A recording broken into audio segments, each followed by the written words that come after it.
I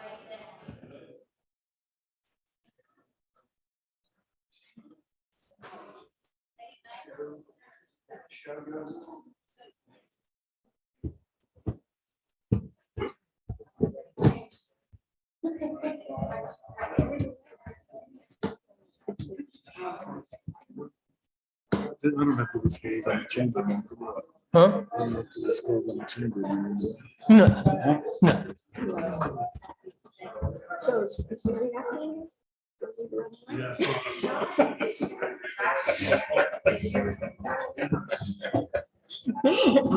Everybody else in the world just the squeeze and just the.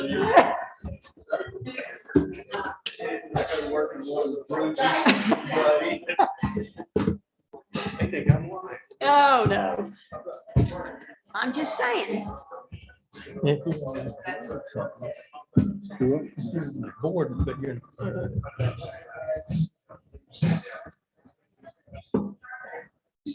Do the minimum. How you doing? Yeah.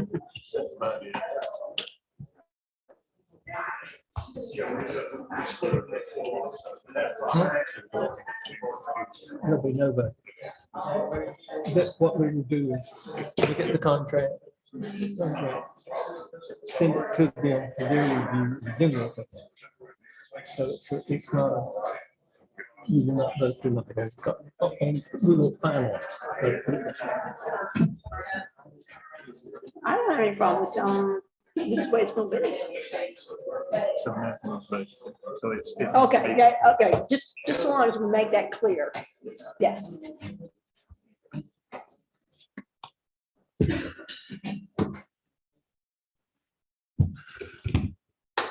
We're about ready. Give you his Bob online. Let me check.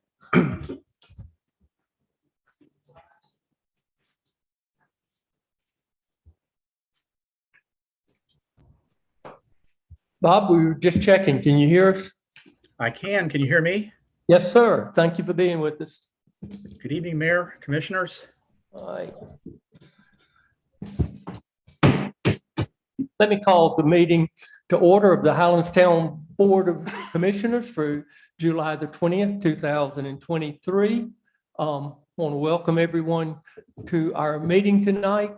And the first item of business will be a moment of silence followed by the Pledge of Allegiance. So please join me in a moment of silence.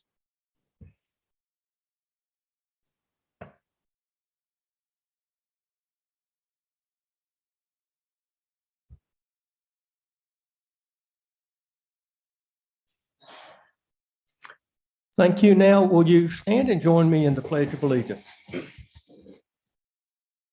I pledge allegiance to the flag of the United States of America and to the republic for which it stands, one nation, under God, indivisible, with liberty and justice for all.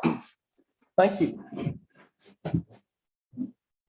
Third item on the agenda will be our statement of conflict of interest. All the commissioners received that in their packet and are aware of disclosing any conflicts. The next item, number 4, will be public comment period. I will ask anyone who would like to make a public comment to come to the speaker's podium, state your name, and if you can, hold the comments down to 3 to 4 minutes at the max. But I will now open it up for anyone who would like to come and make a public comment. I have a question. Yes. If it's public comment, if it's now the time, if it's about. a No, specific item well, I'll invite you. At the time. Yes. Thank you. Mhm.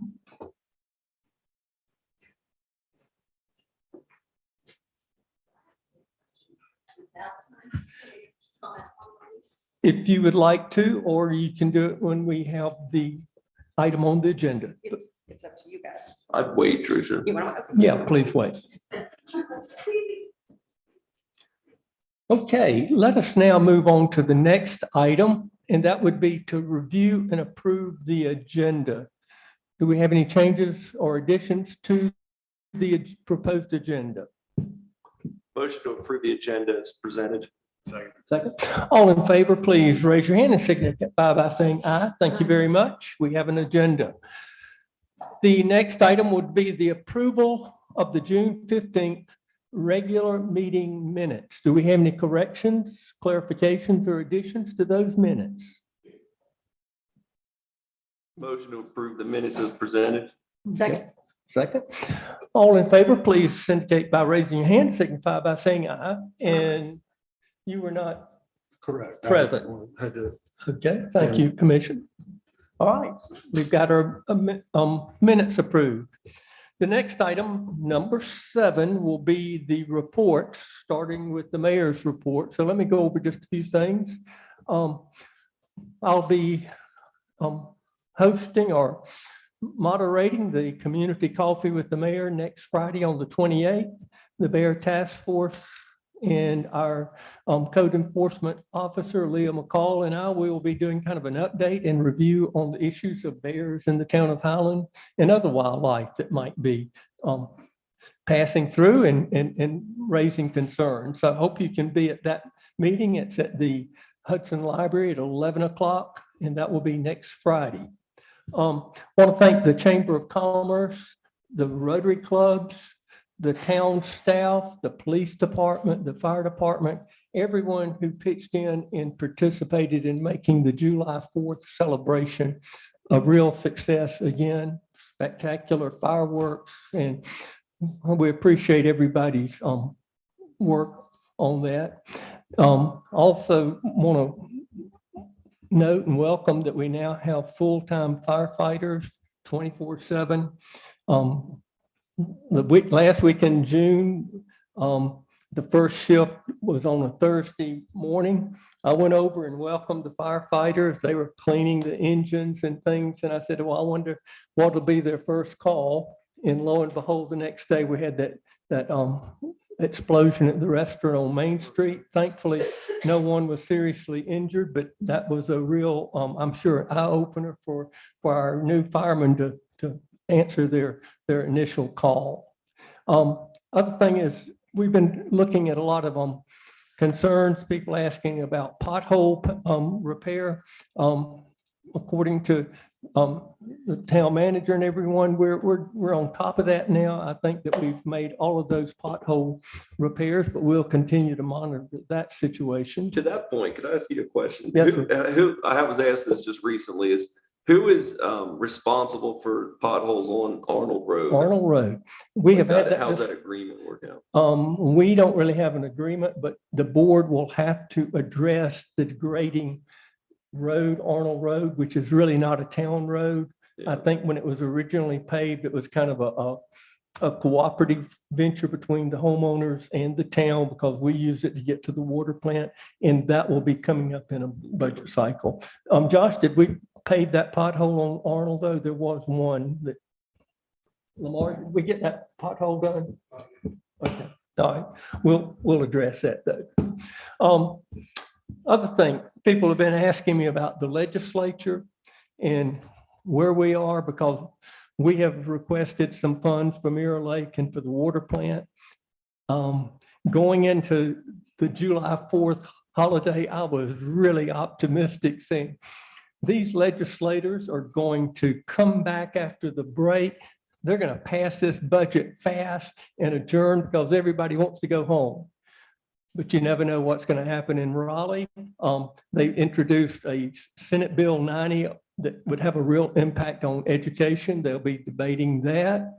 Other bills, even the short-term rental bill, I've now read in our local newspaper, the Asheville paper, they're still saying that could possibly be in play, or parts of that could be in play. And then they're talking about the budget, and our legislators are now discussing teacher salaries, state employee salaries, and things like that. So I'm kind of got my ear to the door, maybe trying to figure out what's going on, and I'll continue to do that. I've asked our legislative representatives to come to the community coffee at the end of August so we can show such great appreciation for all that they've done for us.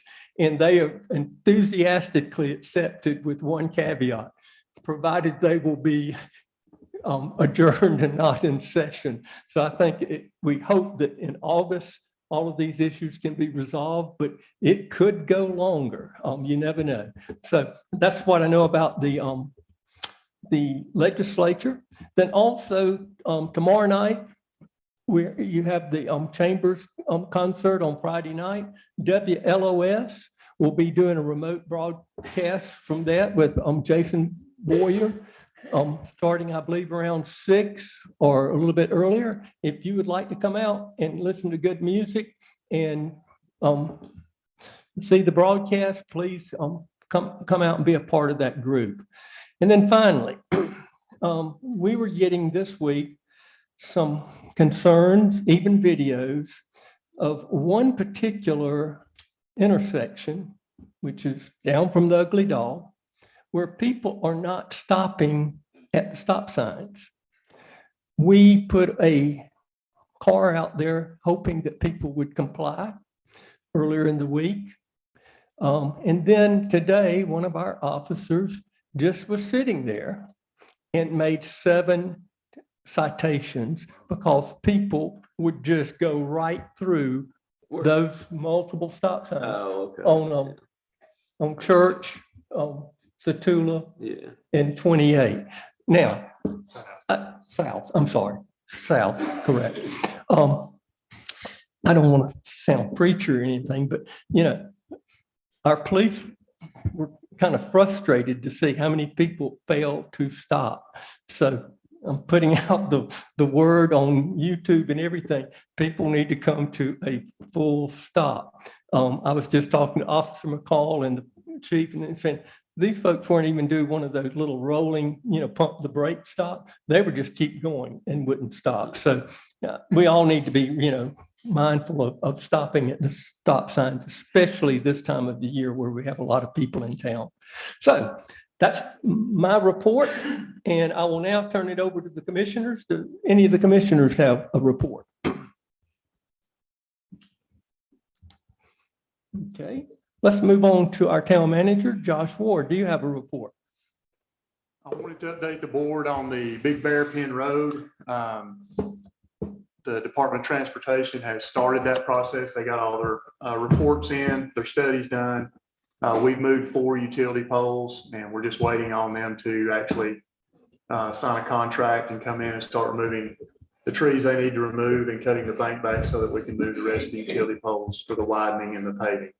We had a large washout during the heavy rain night before last down into Upper Lake Road, which was a mess. So we desperately need it widened out and the drainage fixed, and the pavement I think is going to help that. So hopefully we'll get started on that late summer, early fall. Okay. And Josh, I just want to emphasize this because I know some people will be concerned. Some large trees will be removed, but there are trees that are actually in the road where it would be paved and where we would widen it. That's all the tree removal that will take place. Anything else? That's all I have. Okay. The next item is the consent agenda. Do we have any questions about any item on the consent agenda before I ask for approval? Hearing none, do I have a motion to approve the consent agenda? So moved. Second. Second. Okay. All in favor, please raise your hand and signify by saying aye. Thank you. All right. The next item, number 9, will be the Chamber of Commerce building lease discussion. And Josh, I'll turn it over to you for your thoughts and presentation. During the last lease discussion, the town board requested an amendment be drafted with a monthly lease that would cover the cleaning of the 2 public restrooms. Attorney Bob Hageman drafted the lease between the town of Highlands and the Highlands Area Chamber of Commerce, Inc., with a $5,000 per month lease to cover the approximate $60,000 paid each year for the cleaning of Kelsey Hutchinson Founders Park and Town Square restrooms. So the recommendation is to discuss and finalize the details of the lease and submit a draft to the Chamber of Commerce for their review. Okay.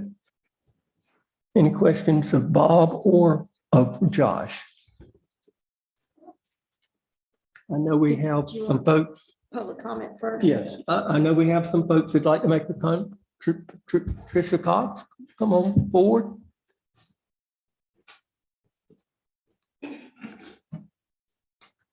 Hi, Commissioners, Mayor. I'm the chair of the Chamber of Commerce Board of Directors, as all of you know. And we understand that the lease that has been presented and discussed is to offset the cost of cleaning the restrooms at Founder's Park and at Town Square. And we certainly understand that maintenance of those bathrooms, those restrooms, is an important issue. It's something that we fully get is important to the town. It's important to visitors. It's important to residents. However, we prefer and we respectfully request that the lease that we have had for the last 10 years with those terms remain in place, as is customary for the other nonprofits that are in the area where they have $1 per year lease. And we have come tonight with a proposal to help get the money to the town for maintaining those bathrooms. Our proposal would inject anywhere from $60,000 to $75,000 into your budget for you to do what you'd like with it. And we are proposing that for a couple of reasons. One, because we really don't have a set income. We don't know what that income is going to be over the next 10 years. We have no control over the income. Our income is generated by tax occupancy dollars. And what we receive as part of those tax occupancy dollars are set by the county commissioners, and we don't know what they're going to do over the next 10 years. So that's one of the reasons that we're requesting this. But our proposal is along the lines of things that we've discussed in the past, an event fee for every event that we host throughout the year, whether it be at Founder's Park, at Town Square, whether it is the Christmas parade, whether it's the Christmas tree lighting, 4th of July. And we would propose a schedule that would have an event fee for minor events, meaning the concerts that we do in the park, and for major events such as the Christmas tree lighting, 4th of July, the Christmas parade.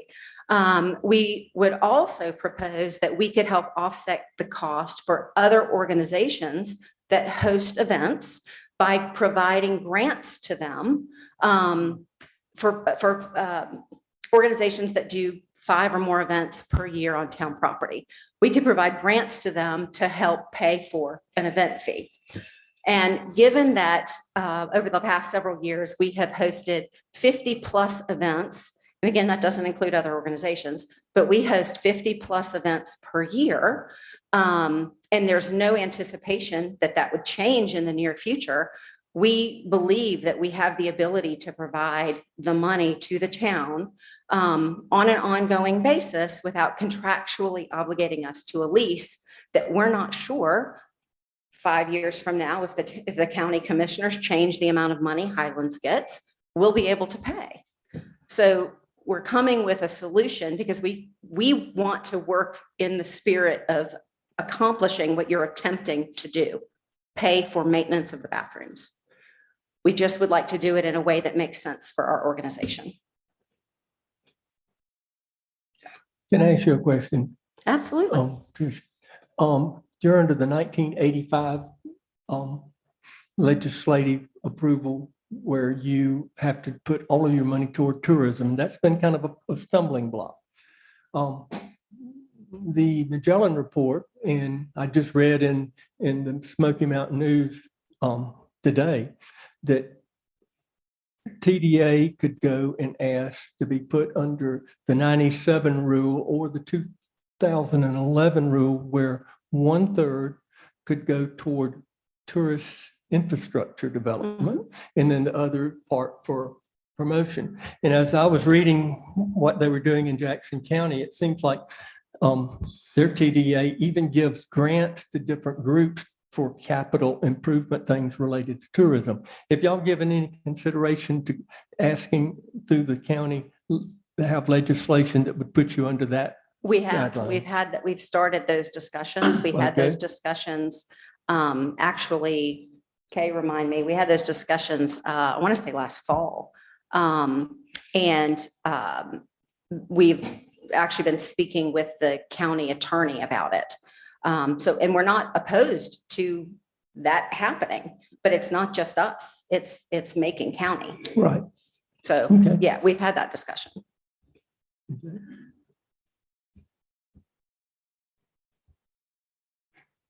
Any questions or comments? Is there more comments? Would someone else like to make a comment? Seems like we met with the chamber about a year ago and we agreed to meet with them shortly, and I think we ought to do that again, Mayor, in a timely manner. Just 6 months ago, we said we'd do that. Yes, sir. Yeah, and I'll be honest, so I've thought about this quite a bit, and being the chairperson that was at the chamber when we inherited the building, that the building was given to us in the spirit of the $1 a year lease. I mean, I totally agree with the fact that the chamber and occupancy dollars should go to support the town. A portion of it should support the town and the infrastructure as far as the upkeep of it and making this a place that visitors want to come to. I don't agree necessarily with it being a monthly rent. There's multiple reasons why we don't want to go there without getting into the chamber visitor center difference. And then right now we have a change in leadership in Franklin that nothing's off the table down there now. I mean, this whole discussion could be a moot point if that changes in the next year or so. That's true, but I think we always have the option of changing too.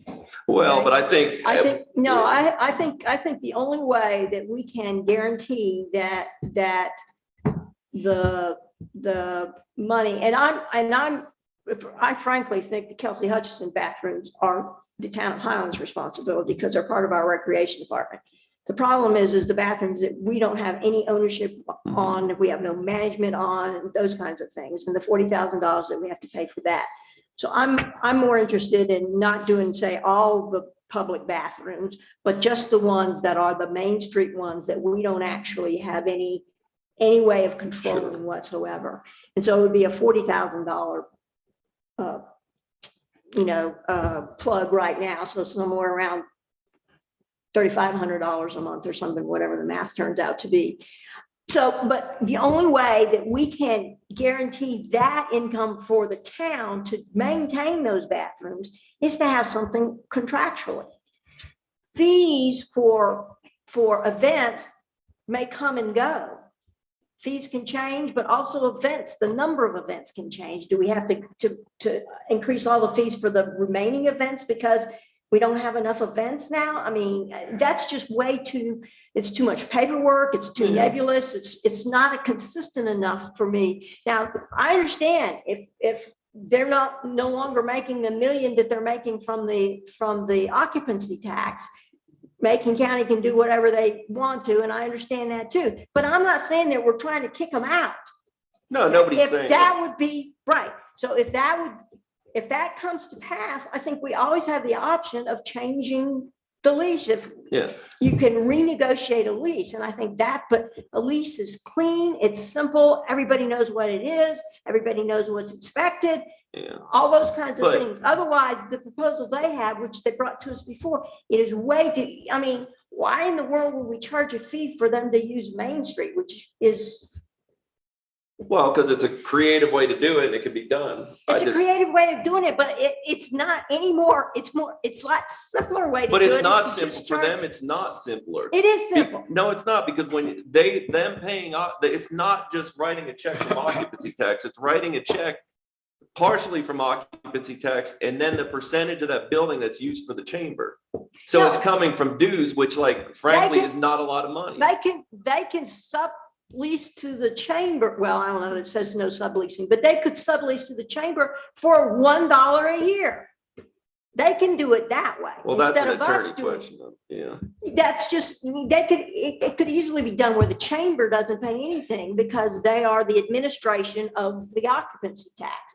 And so for administrating the occupancy tax, they get space.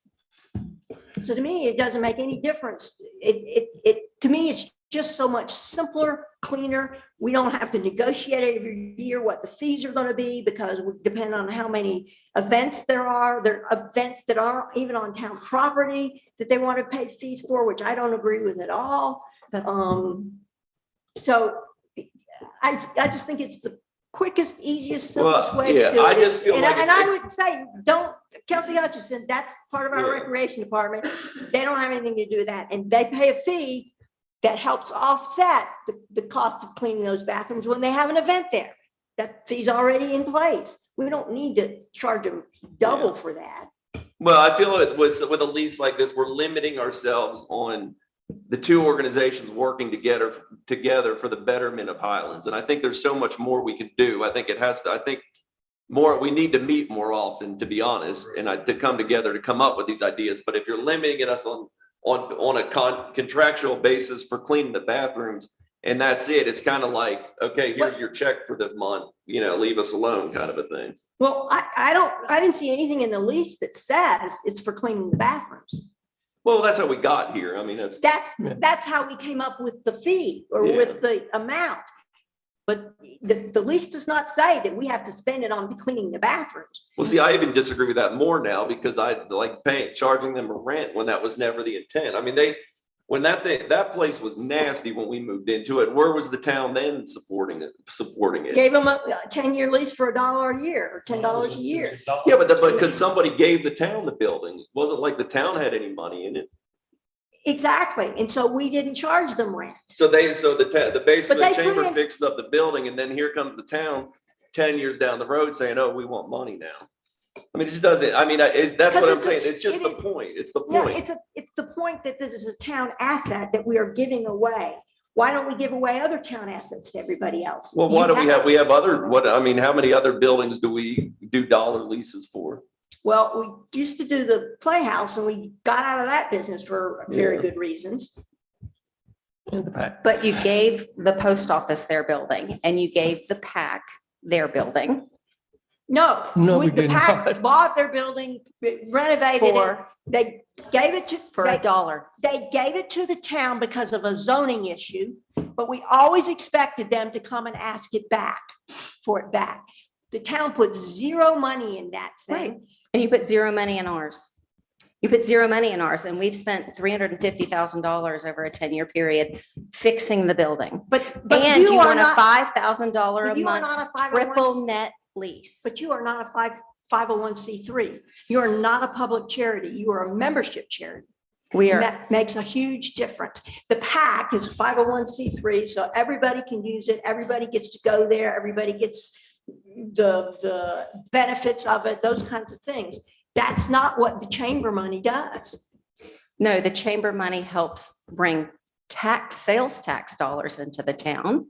And the chamber money helps provide the residents and visitors things to do, places to go. We help support all the nonprofits in the community. We actually pour a lot of money into the community through various.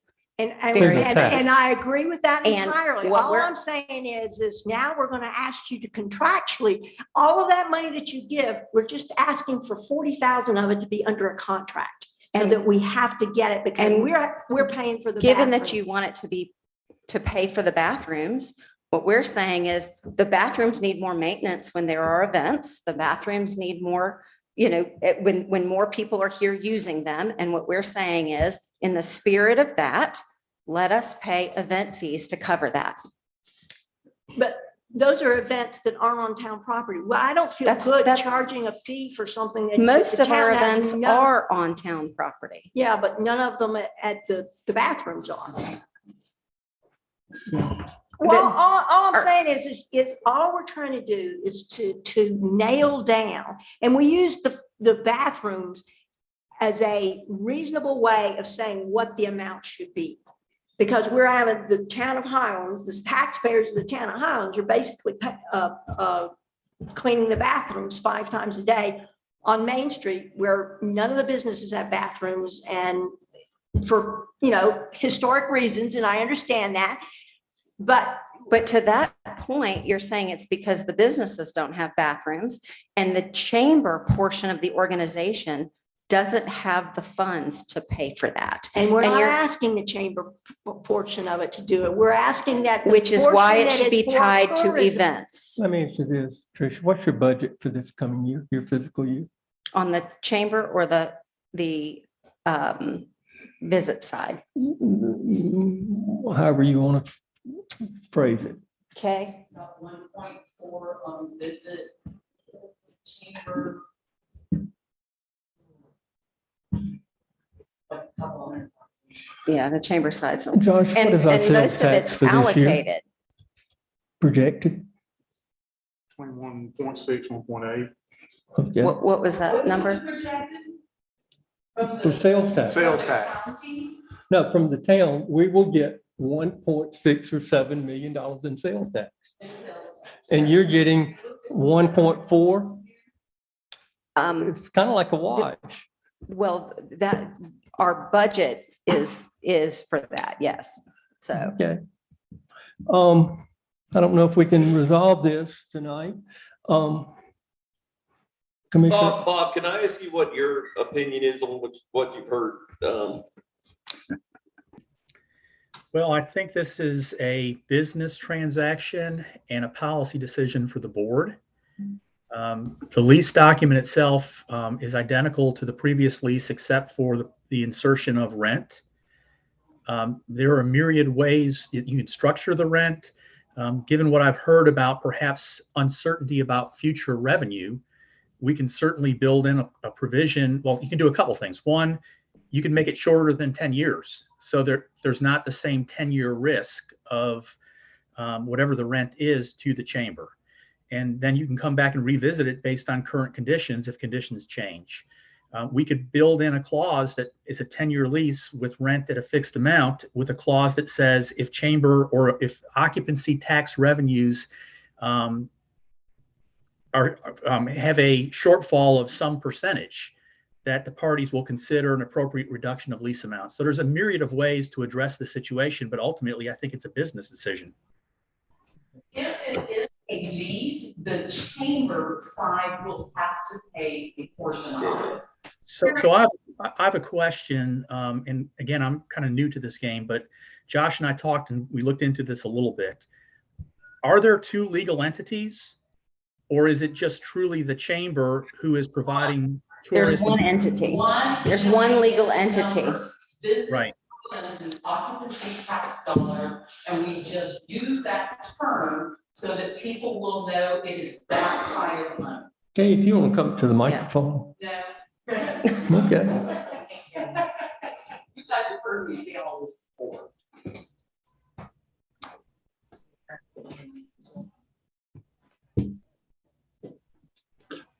Question? Okay. Mr. Mayor, Yes, go ahead. Buzz, I have a friend that was a vice president of AT&T, and he always says, it's not about the money. It's always about the money, always. And it just seems to me that they want to give us money. They want to pay for it out of the occupancy tax. It has to be tourist related. And we just have to find a creative way that they can help the town with the expenses of promoting Okay. tourism. Well, and it sounds to me like we probably need to ask Bob to come in and put in those contingencies that he was referring to help cover any radical change. But the chamber will still have to pay a percentage of that. Unless that dollar amount is super low, the chamber can't afford it. I guess I don't So understand. the why chamber is has to- dependent on this Because tax. all of our bills, when it has to do with something that does both sides of the business, the chamber pays a percentage and the occupancy tax pays a percentage. And that lease will have to be in the chamber name because that is our EIN, that is our official business. The visit money is not under a separate business. Maybe It's it needs not to a be separate separated EIN out. number. Maybe the Visit Highlands and the chamber needs to be separated out. That's not necessarily a model that you see throughout the state. Yeah, I mean, Bob, is there a way to do that where Actually, you could? Most chambers that run a TDC, they run it under one EIN. Yes, but a chamber, in some places, they don't run the TD. So Like who in Blowing Rock. who decides the percentage? We do. We set it according to the amount of work that is done on each side of the businesses. We run two businesses. They're legally one, but we every year when we're doing our budget, we go through and we make sure that we know how much is allocated to chamber, how much is allocated to Visit Highlands Unseen, and we do it literally based on the workload. So for example, in the case of this year's budget, if we were presented with a lease of $5,000 a month and we agreed to it, the chamber is going to be on the hook for 20% of that every month. And the chamber, all the money that's generated by the chamber is literally business member dues. And there's not that much money there. So that's why we're trying to come up with a creative way to do this, to get you the money that you want to maintain the bathrooms, but in a way that makes sense, because So it all can come from occupancy tax. Yes, That's what we're trying to do, get it all from get occupancy tax. every bit of it from occupancy tax. It's kind of, Amy, you said it best, like when, a couple meetings ago, when you were saying, it's like if you deduct your part of your house for work, on your income tax, you deduct a percentage of it based on, if you're using it as an office or whatever. It's this very similar thing. So say it is 80-20, whatever it is then, or 70-30, whatever it winds up being, if they were to pay rent, if say it was 70-30, 70 would come from Visit NC, aka occupancy tax, 30% would come from the chamber. So we're trying to get it all on let occupancy tax. I understand that, but they make the rules. It sounds to me like. Yeah, but we have to set them that way. We have to set them because of the occupancy. Well, if you are audited, I mean, it would. But it We're seems to under legislation, and that's why, for example. Well, that's why I asked. you to Changed the set legislation in percentages. You said you set them, 1997. But you don't set them. The No, legislation sets them. no. What I'm saying is we're under legislation that we have I know. to be able to prove everything on the Visit Highlands and side is public record. We have to be able to prove that much of it is going towards tourism. We don't have a choice, and we know 80. So like, Kate, you get 2 paychecks, right? Does that still happen? I get paid from both sides. Exactly. yes. That's not, so I mean, yeah. it's, So it's, the bookkeeping is honestly kind of a nightmare because of it.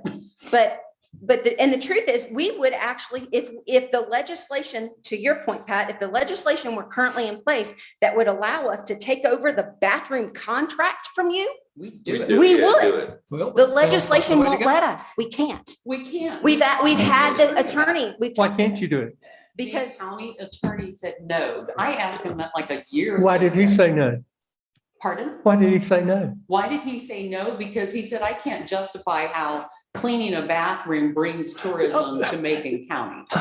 No. He's just misinformed. And if you look at that Magellan report, there are a lot of models. Well, that but can if do. he's I know that, misinformed, but then I think that he's doing a narrow interpretation that Who's the attorney we can doesn't get? hold true across the Who's the state. attorney we can talk to? Because that would help that's if the we have an county attorney attorney. behind That it. was the county That's the attorney. county attorney. No, I understand that, but I'm just saying, if he says no, I mean, we need to get somebody who understands the law. I've talked to people at the School of Government as far back as when I was involved in the chamber, and they made it sound like that was an acceptable use of money, but We asked. 'cause That's they're what I like, said, we "Sure, did but I don't know. I mean, it's we just you get a different understand." answer. So But- Well, and we were did told ask no. that because we said, why don't we just take over the contract? And he Yeah. said, you can't do that because that's not an appropriate use. yeah, I mean, That's why we can figure out ways, event fees, no problem. That's an appropriate use of that tax dollar, and then y'all can do anything you want with it. And we could come up with a simple way to do it. It doesn't have to be complicated and involve a lot of paperwork. Do you There's think, really easy ways. do you think the county attorney would be willing to talk to the town attorney? I'm about sure. that? I mean, he's Why out of not? the office until the 26th. So Okay. after that, he'll be That'd back. be fine. That would be the cleanest way to do it, yeah, is to just convince them that is a Well, that's what we're good saying. expense for Yeah. tourism money. Bob, would you be Clean willing to back. talk with our county attorney over this issue and share some ideas? Absolutely.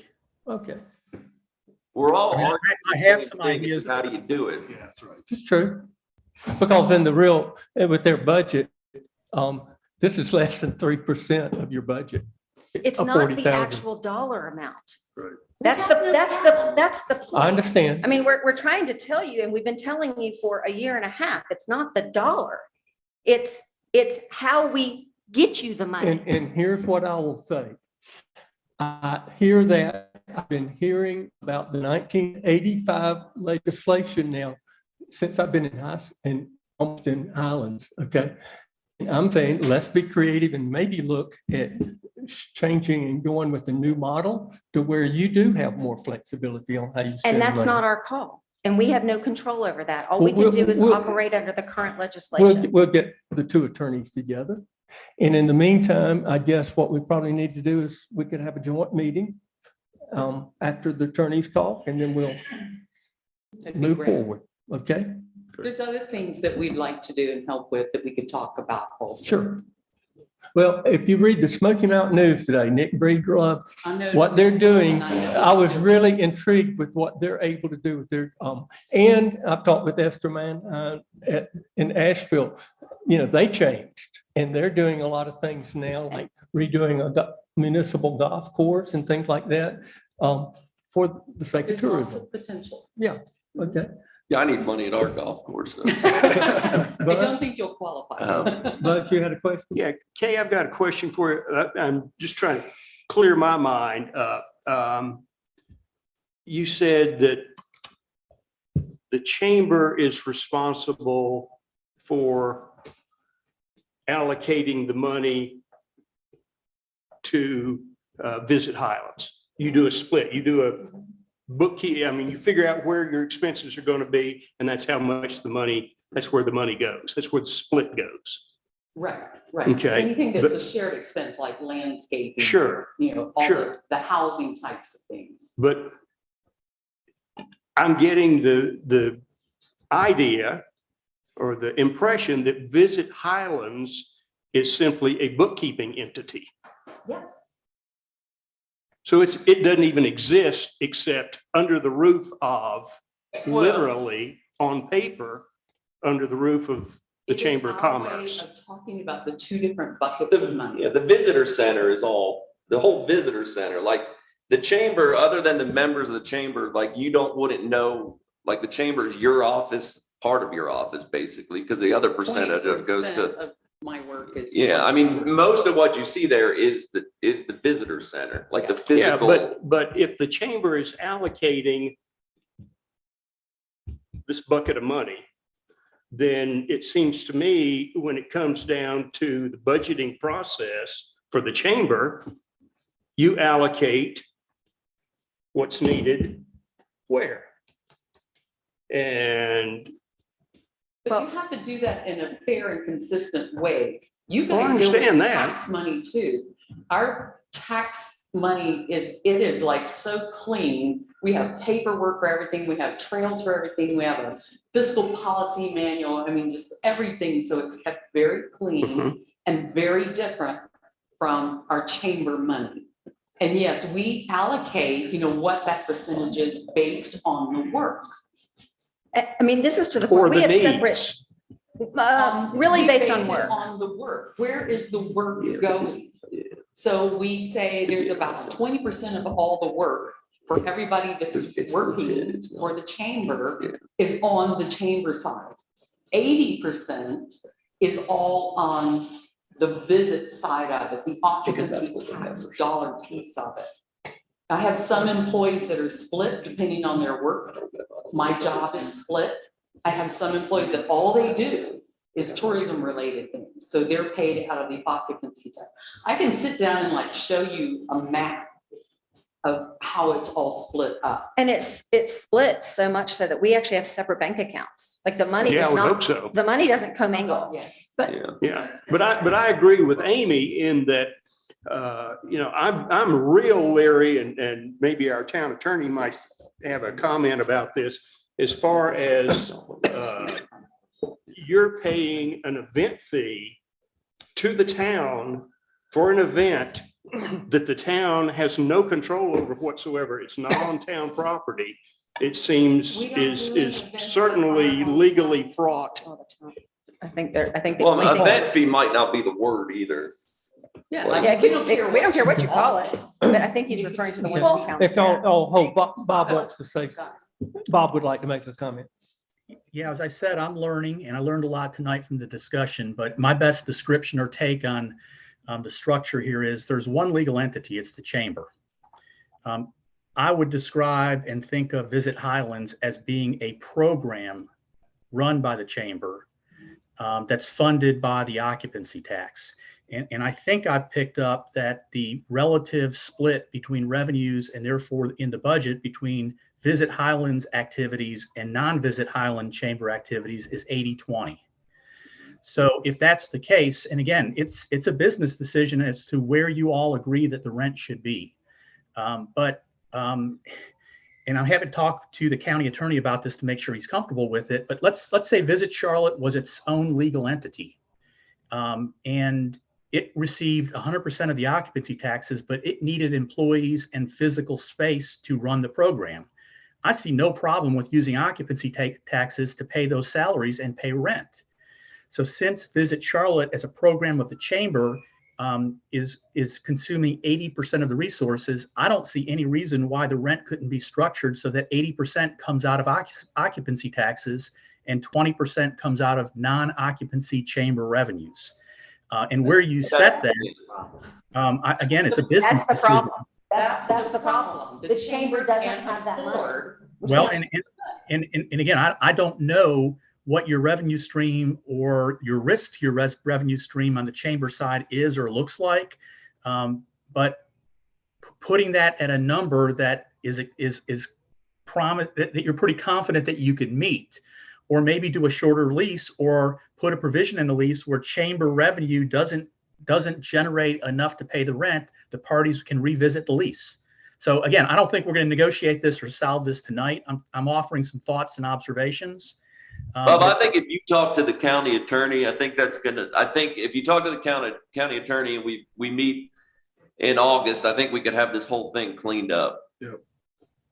And here's what, as the mayor and the presiding officer here, I was going to say, why don't we ask Bob and the county attorney to meet and talk? And then we'll have a joint meeting Specifically about, and Using- have the two attorneys here and iron this out. specifically about using the occupancy tax money for Yes, y'all things need to be that involved would too. be maintenance or Yes, cleaning. because the county attorney doesn't know how. But we would, He just you would, knows the in those legislation. discussions, y'all would be there to provide information. And you provide grants to other nonprofits. Why can't you? Absolutely. Why can't you provide a grant to the chamber? Because you don't take There a is a grant total from rate. yourself. Well, you just said you weren't yourself. No, we're a single entity. We can't grant ourselves money. I mean, that gets, you're gonna, if we're ever under scrutiny, we can, that's to say, we can grant the town, we can give the town a grant, But it really is, Write this whole thing up as a grant. but well, I think we just got, As I think long we as all it's need to not step for down bathrooms. because I think when the attorneys talk, this is going to get cleared up. Okay. that's right. So, and here's what I'd like to see happen. Have a meeting between the attorneys and you folks from the chamber be included. And Josh, would you be willing to kind of be there to represent and answer any questions on the town side? And then we'll come back and iron this and resolve it. And in the meantime, we have that temporary lease in place. Guys, we're trying to give you money. We understand. Okay, is We that just all? want to make it easy. Okay, we agree that's our Just next drop an step. anonymous check Yeah. in the slot. Just leave a bag by the Yep. back door. Leave it at the town hall. That works. Okay, all right, I think we've got consensus on this. Thank y'all very much. We'll get back with you and Bob, we'll get you that information and set that up. Very good. Our next item will be the ABC store building lease and discussion. Josh Ward. Several months ago, the Board of Commissioners approved the ABC Board's request to use the former fire department building on Oak Street as the ABC store.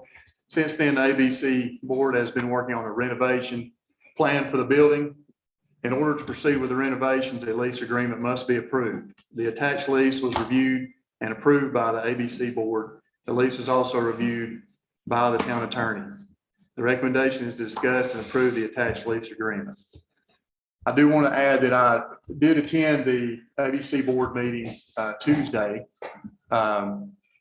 And there was a question on the actual Exhibit A, which is a description that Carlton, our GIS officer, laid out about surrounding the building, as well as the alleyway between the building and the playhouse.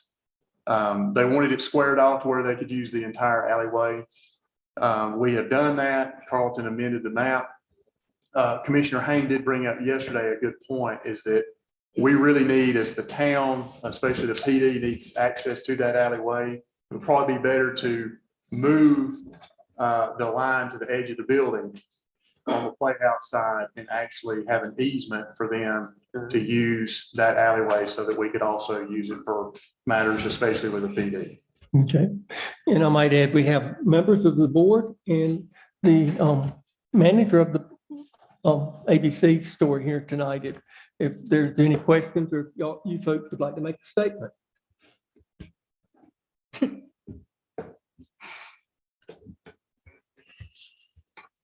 So an easement as opposed to renting the alleyways, okay. Pass that through. There we go. Mayor? Bob, go ahead. Yeah, I've got a question about the alleyway. Is the alleyway a public alleyway? It's town property. Town property. But when we talk about an alleyway, is it sort of like, I think of a street as town property as opposed to town hall, that it's open to anybody and everybody as a public alley? It's not public. Right now, police vehicles and other things can go through, but it is not advertised as promoted as a public vehicular area. Understand. Reason I was asking if it was, then I wouldn't see the need for an easement. But now I understand the request. Okay. The question was, is that all right with y'all? Yes. To not have control over that alleyway, just have an easement to be used as you need it, so that the town can use it I too. explained to Josh today in a conversation, and I think we discussed the meeting on Tuesday, that the only time that we're really going to need that is, of course, the employees will probably pass through to park below if there's available parking down there. The only time that it will be completely blocked is two times a month. Our trucks come in on Monday mornings at 7 a.m. They're out of there if they're on time. They're out of there in 20 to 30 minutes. And that's the only time that it would be completely blocked. Otherwise, we won't be using it for parking or anything like that. Okay. Let me bring up the $1 a year lease, because I know our friends with the chamber are probably wondering about why that would happen. Would you go over what you project after y'all have put in $1 million into renovating this place? What kind of contributions, and you are required to make contributions to the town, what are you projecting once you get there and start operations? Well, as you say, we're still in the preliminary stage of getting, we don't have any bids yet. That's one of the things we've got to move forward on, and that's on the horizon. We have got estimated maybe half of what the cost is going to be. But once that clears, we're going to have probably a good $300,000, possibly more, that will go back into the town's funds. And as information, a lot of people don't understand the nature and the organization of the ABC store. We are a town entity. Correct. We're a town entity, just like the fire department, just like the police department, just like the maintenance shed and so on like that. So we are an entity of the town. What funds does the ABC store go to? I mean, I know it does, part of it go to the police department. Recreation. Recreation. Well, what is it? I'm just- I can address that. There are two disbursements that are required by the state. And that is set forth by the ABC Commission and state legislature. 5% of our net profits have to go to law enforcement, and it is local law enforcement. Hence the reason why the officers up here were trained years ago to be ALE officers, so that we would not have to then give that money to the ALE out of Asheville, for instance. The other disbursement is a 7% that must go to alcohol rehab and education. And that money also has to stay local. It can't go to Franklin, it can't go to Cherokee, Murphy, Bryson City. And we've had multiple people come in and want to try to get that disbursement from us, and it cannot. The way it's worded in the rules is it has to stay local. So that is given to the, and I never can get this right, psychotherapy, counseling and psychotherapy. The counseling center at Highlands. Yeah. Oh, okay. It was the counseling psychotherapy something of Highlands. It's in the Peggy They get Crosby it. Center. They get that 7% disbursement. The rest of it is now, right now that we've had since 2015, our disbursements have been capped at 75 a year to the town. Anything over that has been going into our building fund, and with the understanding that if nothing ever happened, that money would then go back to the town and be dispersed within the town entities itself. We are very unique in the way that we separate our disbursements, and that was set up when we were chartered in 1977. There are percentages that go to the rec department, percentages that go to the school scholarship fund, and then used to be the hospital, but that was done away with in 2017. Then anything left over goes to the town general fund. So that is the way that is broken down. I just was curious about And we are very unique, and I'm going to go out on a limb and say that I'm pretty sure that we're the only ABC system in North Carolina that splits their percentages within the town entity the way that we do. Everybody else disperses directly to the general fund of either the county or the town. Thank you, Kevin. Yeah, I was just curious about that. Last year, it could have been possible. Had we not had to pay rent, it would have been somewhere in the neighborhood of $450,000. Had we not had to pay rent and put money back. Yeah. Okay. Any other questions concerning the lease or the operation of ABC? I had the one correction that I talked to Josh about in, under section 7, it says, talk about improvements subject to paragraph 10 of this lease. I think it's supposed to be subject paragraph 9 of this lease, because that's the paragraph that deals with major repairs and alterations. I think it's just a typo or a cut and paste that didn't get put in the right place. Unless somebody can explain to me why it should be 10, which is at least responsible for all costs. Do you see what I'm saying, Josh? Okay. And would we need to add to the contract the easement provision, Bob? A new exhibit, I think. I think exhibit A is, addresses that. That's outlining where our easement, where our leased property is. And we'll just have to move that. And then, yeah, but I think that an easement in there notating that that's going to be open for all interested parties to use. Any comment, Bob? We'll work it out. I'm not sure that I would actually call it an easement, or it's necessary to call it an easement, or we can describe it as an access easement for purposes of delivery and access for parking to ABC employees. We'll work that out. Okay. All right. The one thing we wouldn't want would be it to be a public area going back and forth from the parking lot. It's only for our town employees things, and then for you, of course, receiving your deliveries. And delivery. Okay. Well, Mr. Mayor, I've already said several times that this is such a valuable piece of property. I prefer to have a master plan before we do anything. Okay. All right. How do we proceed on the contract? Draft contract. Do you want the draft of the easement in there before we approve the draft, this contract? It is a 10-year lease, Josh. It'll have to be, have a public notice because it's a 10-year lease. Right. So Bob's got to go back and do the easement. Okay, all right. Well, Bob, we have to have a public, have to have a, Bob, the period. So it's- 30. we're pushing it back. the advertising. Bob, can you answer the question on the 10-year lease? Since the ABC is basically an arm of the town, would we have to advertise like we would normally if we were leasing to a private entity? I'm looking right now, technically, it's a separate unit of local government. It's not technically part of the town, but it is a unit of government.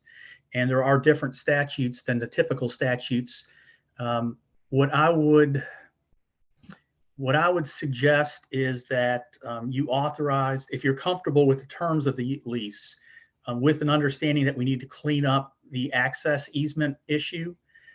If you're prepared to vote on it tonight, my recommendation would be that you authorize the manager to execute the lease with revisions dealing with access.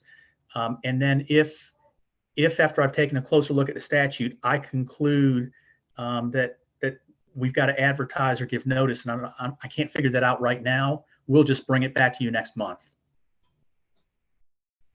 Does that make sense? So you'd need a motion that we ask the town manager to proceed with executing the lease with the easement issue included. Correct. And if I conclude that we've got to bring it back, that's a legal requirement, we'll just bring it back. But if I conclude we don't need to bring it back, then you're done. Okay. The question I have there is, I know that when we looked at this lease, when we looked at first, it has a July sometime start date. I would say that the start date would be predicated on, well, I guess August 1, if we don't have to bring it back. And if we have to bring it back, then we move it to September. That, how do we do that? Because right now, obviously, we're 20 days into July. Not a big deal. Are you in the building right now? No, we're not. Okay, then I would include in the motion authorization of the manager to set the start date. And then he'll just work with you to coordinate when is the right day to start the lease. Okay. That's fine with me. For start date. Okay. Start date, and presumably the end date would be 10 years later. Couldn't you make it, didn't you do the fiber lease for 9 years and 11 months, Josh, to get around that? I think 10 years is what you can do.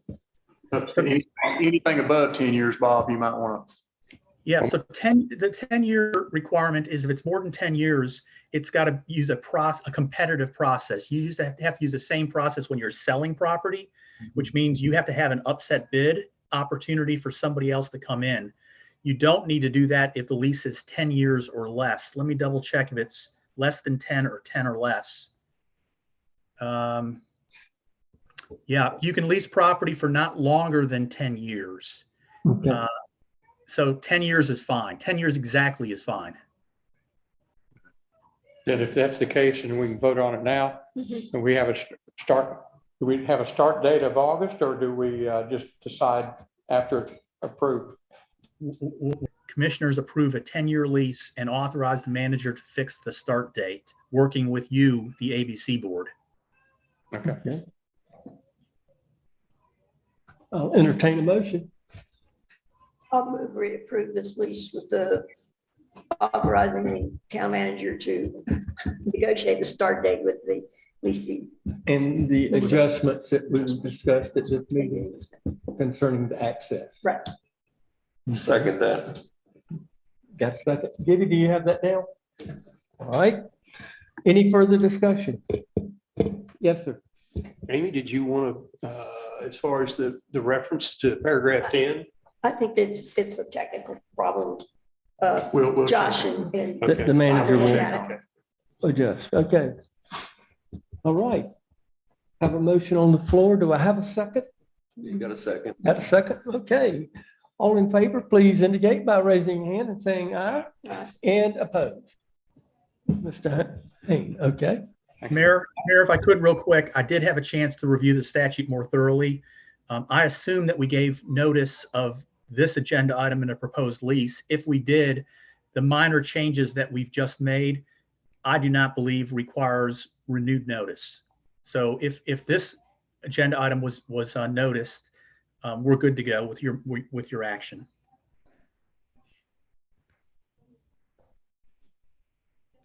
What do you mean by notice? So the It's to be statute, published in the paper? hold on a second.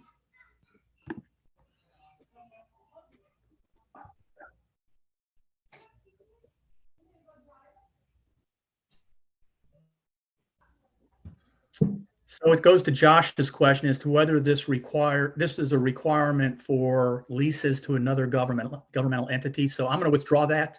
I do a further dive. If it's for a non-public entity, it definitely requires 30-day published notice. Okay. I need to look at whether or not, because it's not because the ABC board is a public entity, whether that notice applies. So let me withdraw that. We'll proceed. Okay. And if there's a problem, you will come back to us at the next meeting. Yes, sir. Okay, very good. All right. Thank y'all very much. Okay. Next item on the agenda, number 11, Shelby Place easement, Highway 106 sidewalk. We've been working with the Homeowners Association of Shelby Place concerning the approval of an easement that would be on their property. And we have tonight Rick Siegel, who's been working with the homeowners. And I'd like to invite Rick to come up and make a presentation.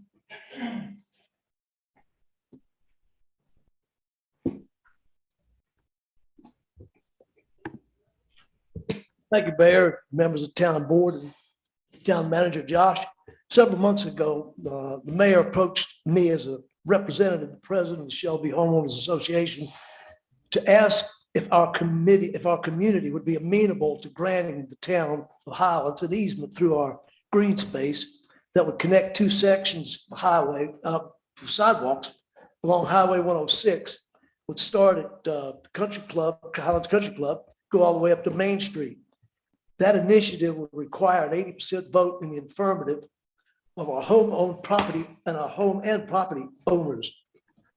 Other representatives of the subdivision, along with myself, met with town officials to determine the details of the request. On a regular basis, we shared the results of all our conversations with our home and property owners and got feedback from them and presented to the town what we felt would be appropriate conditions to allow the town the easement. Our annual meeting was coming up for the HOA, was coming up in July. So prior to that meeting, in our meeting packet, we included proxy sheets for folks who are unable to attend in person so that we'd be able to have a quorum to vote on issues, and announce one of the issues that would be taken up and would be voted on would be the town's request for the easement. Of the 56 votes that were present in the room, 54 votes were yay. 2 votes, which represent one single lot and one property owner, were nay. Of the proxy votes we received, 114 were yes, no nays, 5 votes abstained by email. Owners of 23 votes did not respond at all. The vote was carried by 82.8% margin. What we found most interesting was the responding votes, 92.7, were in favor of the initiative. It says our subdivision was heavily in favor of the walkway. It was not lost on our owners that the granting of the easement was no small matter, both for the safety of the people walking up and down 106 and for our subdivision to be able to walk from Shelby Place to Main Street on sidewalks. Our owners did not choose to ask for any major concessions from the town. We merely asked that the town reimburse the subdivision for expenses that we incurred in having our attorney go over whatever agreement for the easement the town attorney draws up. We asked that the town restore areas of lost vegetation due to construction and be replanted with 5-foot rhododendrons on 5-foot centers. We've asked that assurances that the walkway be constructed in the manner that it was presented to us. That is, not elevated and within the confines of the construction easement as drawn up in the survey prepared by Samuel L. Sprinkle. Is that his real name? Yeah.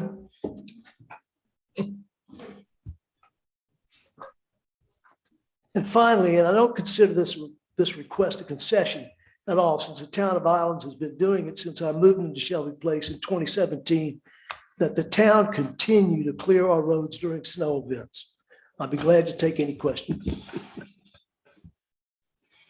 Let me just say, in your packet, page 104 is that basically a memorandum of understanding that outlines, the points that Rick has covered.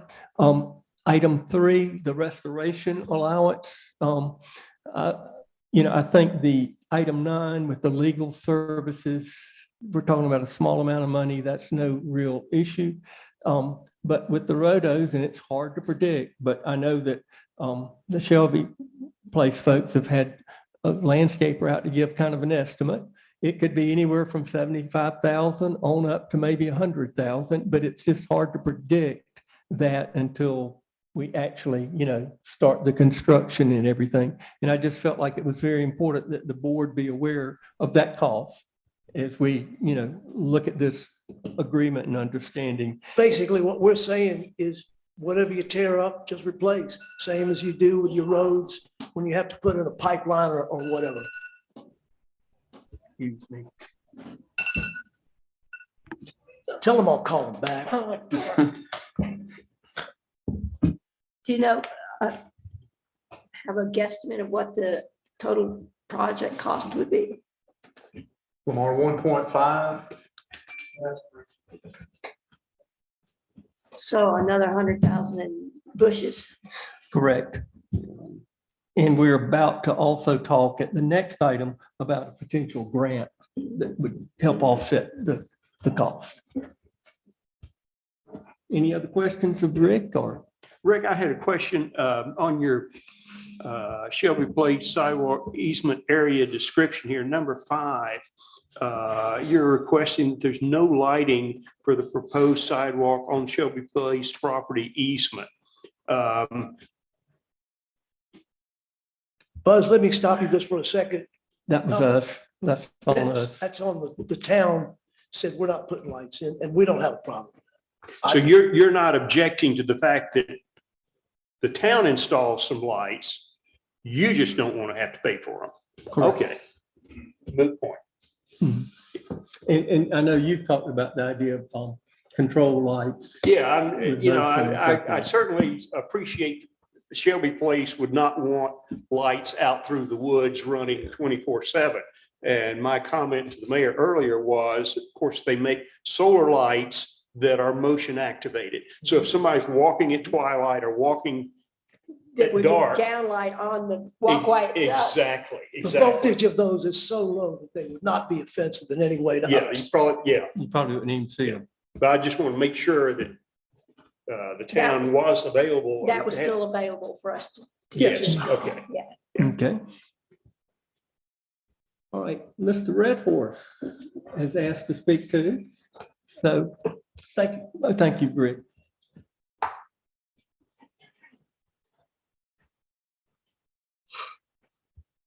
Thank you, Mayor. I am a resident of Shelby Place. I've lived in Shelby Place since 1999, my wife and I, and it certainly has been a very enjoyable time. Unfortunately, 5 years ago, started spending several months in Richmond, Virginia in the winter, but I miss not living here exactly full-time, but I feel I'm a full-time resident.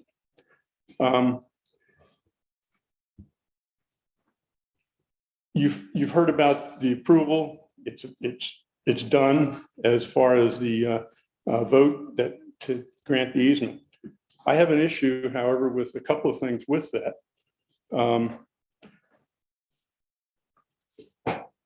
It seems like what's having to go down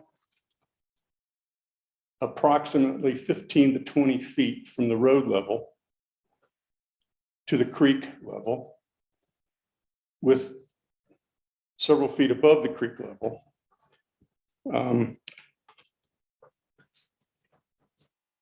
Then have two bridges built across a creek that's 10 feet or plus wide through what has to be considered a wetlands area,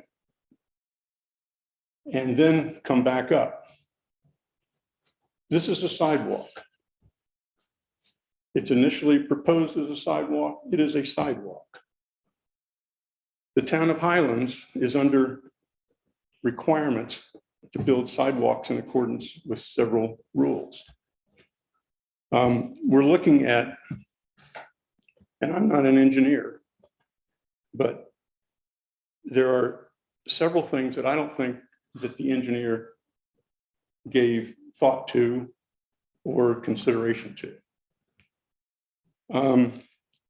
Americans with Disability Act. This is new construction. The town's required to build it in compliance with the Americans with Disability Act. You're talking 15 to 20 feet down below the grade. That requires a 20-to-1 ratio. In order to do that, the engineer's drawing is drawing it straight. It's a couple hundred feet, back up. That's not going to work. At a 20-to-1 ratio, to keep the slope in accordance with the rules, you're talking 300 feet down and 300 feet back of sidewalk. That's not contemplated in the estimate nor in the drawing. If it's a greater slope, then it has to have a handrail. And then every so many feet, you have to have a 5-foot landing and then down. I don't see why. Maybe it's because I'm a Floridian, I'm born in Miami, been around docks since all my life with boats. Why the portion across the sensitive area where the creek approaches 106 is about 100 feet, a little bit, maybe max 150 feet, to put some pilings down and essentially build a dock for that short distance, keeping the sidewalk along the edge, along the curb that has to be put in, the curb and gutter, and just do it like that.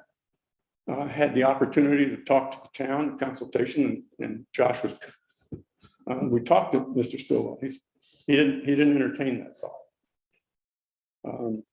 And I just don't think that the town's going to be able, number one, because the town has to comply with ADA, the 2010 requirements, because the town employs 50 employees or more in accordance with the rules. They have to do that.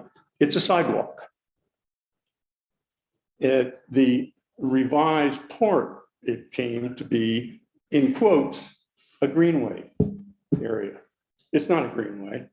That was cutesy, putting it in quotes even, call it a greenway. So I just don't think that you're going to be able to get by with building this without it being compliant.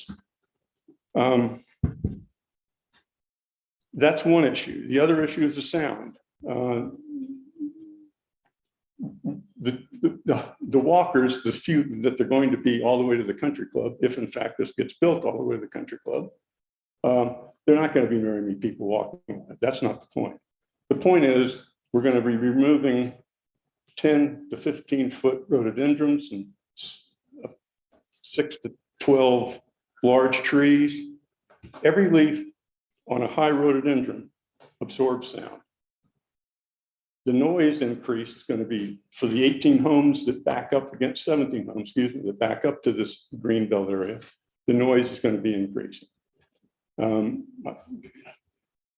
You're hearing complaints already about traffic and traffic noise, bands of motorcycles, et cetera, that come up. Replacing them with 5-foot rhododendrons, I don't think I'll be around by the time those trees grow up. That's an issue also. Plus, I just don't think it's going to be that expensive to do it. There's questionable whether you can put, I mean, docks are easy to build. You put pilings down, telephone poles, and support a walkway. Can be built, you can put aluminum on it, make an aluminum bridge type, put wood, Trex wood, don't have to maintain it. I just think it would be better planned to function for that one stretch primarily, as opposed to entering in close to Highlands Decorating Center, like the revised plan, which was distributed, it was signed in April. I don't know how long it went, and y'all have, I know I've seen this, but it comes down, here's the creek area right here. So it just has to be the small bridge, as opposed to coming down, here's Highlands Decorating Center, here's the old Guido property, Great Things, whatever it's called now, I forget. You're talking this pathway down here, this is about 200 and something feet. That's got to be extended, or else you're talking metal railings, et cetera, to make that. And the metal railings is highly expensive. It encroaches, it's 270 feet to the edge of this plaza, the Guido property. Homes are approximately 220 to 240 feet. So this is 80 feet coming in here.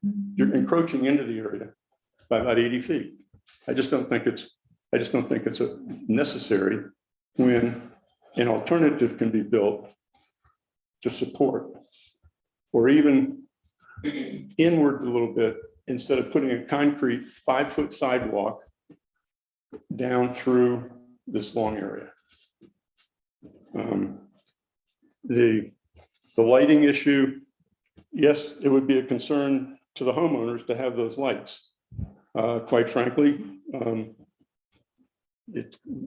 we've had to go and have some lights turned down because they were shining directly into some of the houses. The lights turned down at the I keep calling it the Guido property, Leon's, whatever's in there now.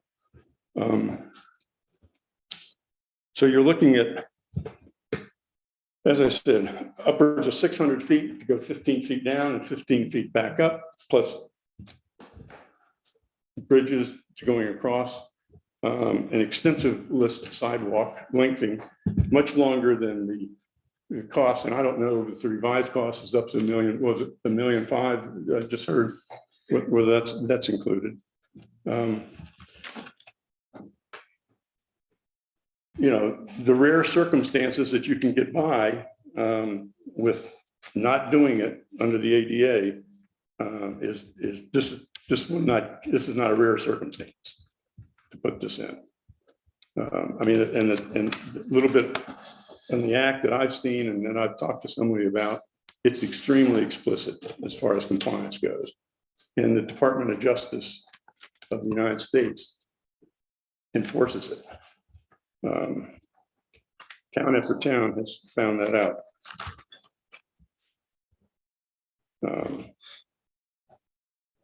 That's basically my thought process. I think that it would be a relatively simple request to go back, and I know it's going to require the Corps of Engineers going across the Blue Line stream. It's going to require the Department of Environmental Resources in compliance with the 1974 Pollution and Control Act, Sedimentation and Pollution Control Act in North Carolina. You know, disturbance within 20 feet of the creek. So there's some issues here that are just not boom, get it done, put the thing through. And, walk to town, there's a 9-acre piece of property, about a 9-acre piece of property just down the street that is currently vacant. It used to have a motel on it. It's an OAI piece of property, or the Williams own it directly. It's going to be built on at some point, and walk to town. That adds what, $200,000 to the price of the house, if you can advertise that. Anyway, so there's some issues here that I think that need to be re-explored before we go forward. Thank you. Bob, do you have any comments about the ADA issue?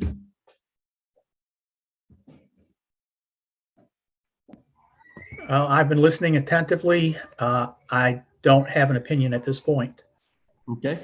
I mean, it's certainly an important consideration, and we need to make sure that the town is if it proceeds with this project as designed, that we don't have a compliance problem, obviously. Okay. Josh, do you have any comments? Okay. I think Bill said that you met with Stillwell engineer, Right. and he didn't. So Bill came in my office and discussed it. And I actually got Alec on the phone, and Alec said that this portion he viewed as a greenway area, which did not have to comply with ADA. And that was a question I asked up front when Lamar and I sat down with him to look at it, is that it didn't have to meet ADA because it was going off the DOT right away into this property. And there was no way to meet ADA in this area, and it would be considered like a greenway trail, like our greenway around town. Now, he said that he had not looked at the idea of putting this boardwalk in, which might cause some issues with the structural stability of the side of the road, which is probably going to be a concern for the DOT. But taxpayer money is going to build this, and if to say that it's a greenway is Let me stop you there. We're going to be talking about grants. We're going to be talking about private donations. There will be maybe some taxpayer money involved. Go ahead. And that's covered under the ADA too, as far as the town requirements, that no matter who puts it in, it's got to be built in accordance. Well, we have three options. We can proceed with the plan, being aware of the ADA requirements and so forth. We can put the sidewalk on the other side of the road where we could easily meet the ADA requirements, or we can decide not to move forward with this project. So This is just an agreement between Chili Places right now. It's not saying we're doing Tubwell. No. So it's a moot point right now. Yeah. May I ask you a question, Mayor? Sure. Bob, do you- This is right now, what's for us is agreement with Shelby Place. It's not the sidewalk, whether it goes in or not, whether we meet ADA or not. What we're here tonight is just an agreement with Shelby Place. So that's the other stuff that has to be addressed later. Then it comes back to y'all. Exactly. Exactly. So right now, all we're here is at least between Shelby and town. Commissioner Hank? Bob, can you find a lawyer that's an expert in ADA that could answer this question? Yes, sir. And it may necessitate conversations with the Department of Justice to get their thoughts and opinions. But yes, we can work on getting you the appropriate advice. Okay.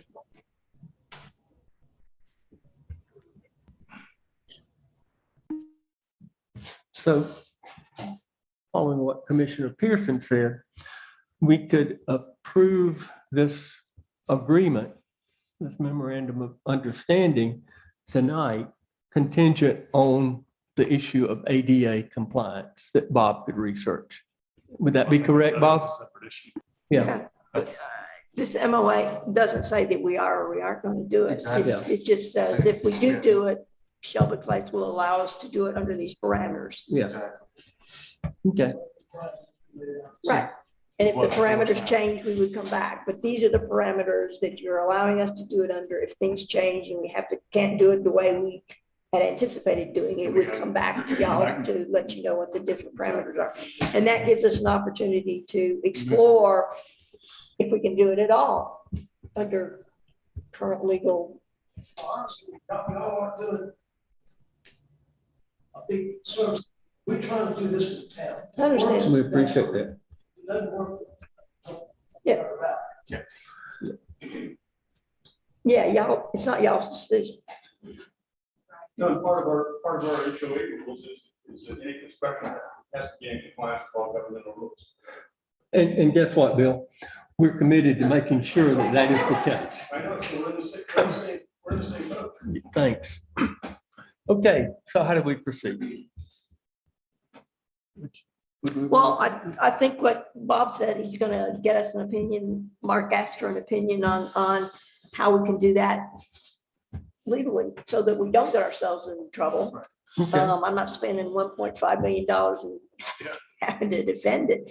And until then, it's basically on hold. Because if we have to go redesign it, or we can't do it at all, that's where but we need that legal opinion first. Buzz? Yeah, I agree with Amy. I think if we both have come to an agreement, a meeting of the minds as far as Shelby Place and Town Board, whether we ratify it now or ratify it in a month when we've got some better legal advice is neither here nor there. I mean, I'm for doing it now, but it's not going to mean anything now that it won't mean a month from now. I mean, we're not going to start the But, project. right, there's nothing that obligates us to do the project. Right, It's just if we right. do it like It's this. just technicality. Yeah. Well, that's like the Yeah, requesting we that it's just- illegal. We just table it and They question wait till it, we've so got we'll some more seek a legal information. opinion. Okay. Come to the next meeting. The consensus is we'll table this and ask Bob to research the legalities of what is being proposed and get back with us as it complies to ADA compliance. Very good. Okay, very good. We'll move on to the next item. I want to thank the Shelby Place Homeowners Association for being here tonight. Thank you very much. And all the work that y'all put into this. I know it has not been a simple task. Okay, thank you. All right, our next item will be the Carbon Reduction Program Grant. Michael This Mathis, might be our moved zoning right director. now. This might be moved right now. Could be, but I mean, we're not gonna go after a grant that we don't even know whether we can do yet. So yes, this does tie into that Highway 106. So I'll go ahead and read this. I do memo think for we you. need to hear this. Okay. So on November 15th of 2021, the president signed the Infrastructure Investment and Job Act into law. This act authorizes a new carbon reduction program codified at 23 United States Code 175 to reduce transportation emissions. Funding for this grant is determined by the population, with approximately $15 million allocated for communities with 5,000 people or less. According to Rose Bogus, a senior planner with the Southwestern Commission, the government is having a hard time spending the money in that less than 5,000 population category and is requesting additional applications. Also, according to Rose, the program is an 80% reimbursable grant that not only helps fund construction, but will also assist with the planning, engineering, and design project. Rose suggests the town apply for this grant to help design and build the Highway 106 sidewalk. Also, we checked with her, no resolution is required for this. So tonight, all we're asking is permission to apply for this grant. Do you know what is required? Is it a detailed plan required or is it So a plan for concept? it is not when I asked her, because they will help with that planning phase. They'll help fund that planning phase. So at this point, we take a conservative estimate, whichever way we're proceeding with.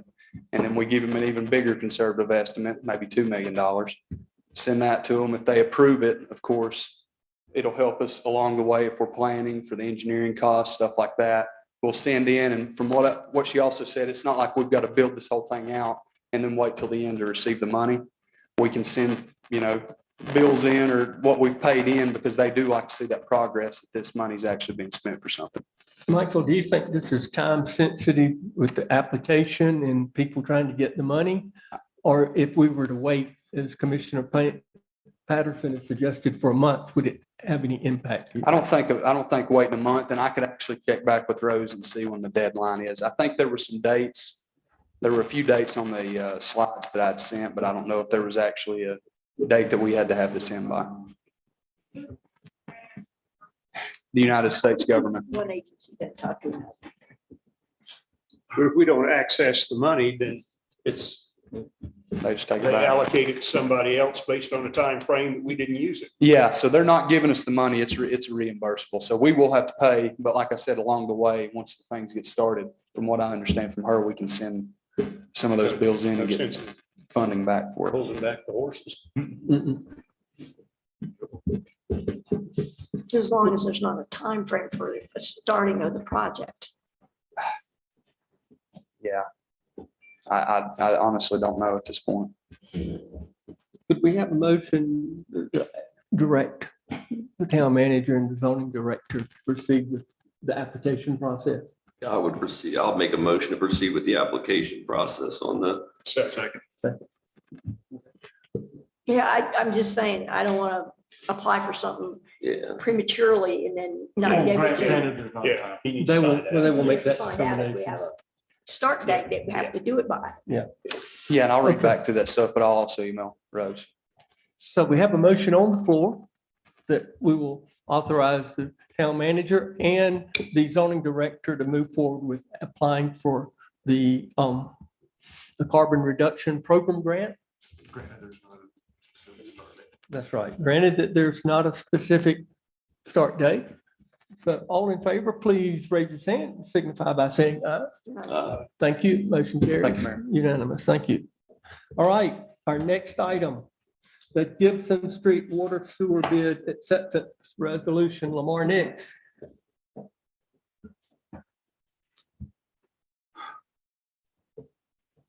In your agenda packet, you see a proposed resolution to approve the bid opening so that we can have that reviewed by the funding agencies that we've got some grant money on.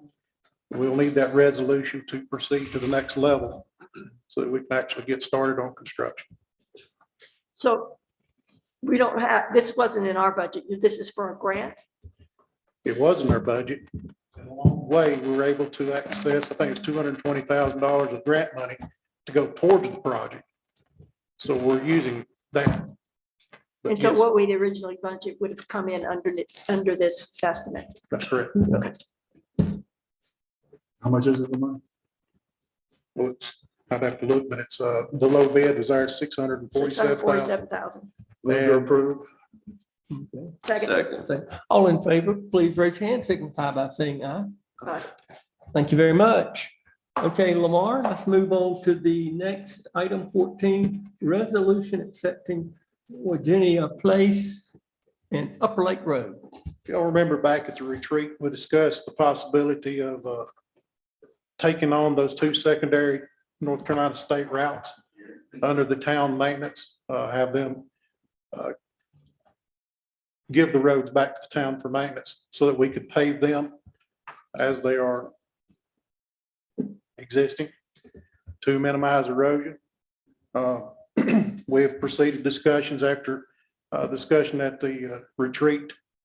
Is our understanding to proceed with that. We have the money in our budget to do the drainage work that needs to be done and pave the roads once that work is done, once those improvements are in.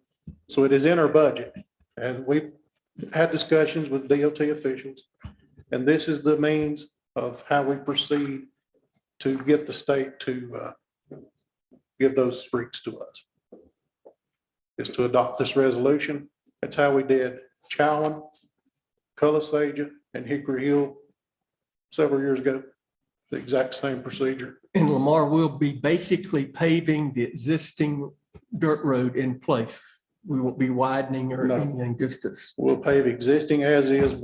I do need my crews to go in and make some drainage improvements prior to that. So I want to do that this winter. So it's, okay, so, yeah, so the paving wouldn't be till next year. Spring. Okay. It'll be in this Yeah. fiscal year, but I'll make a Not in the fall motion cycle. to approve this resolution. second.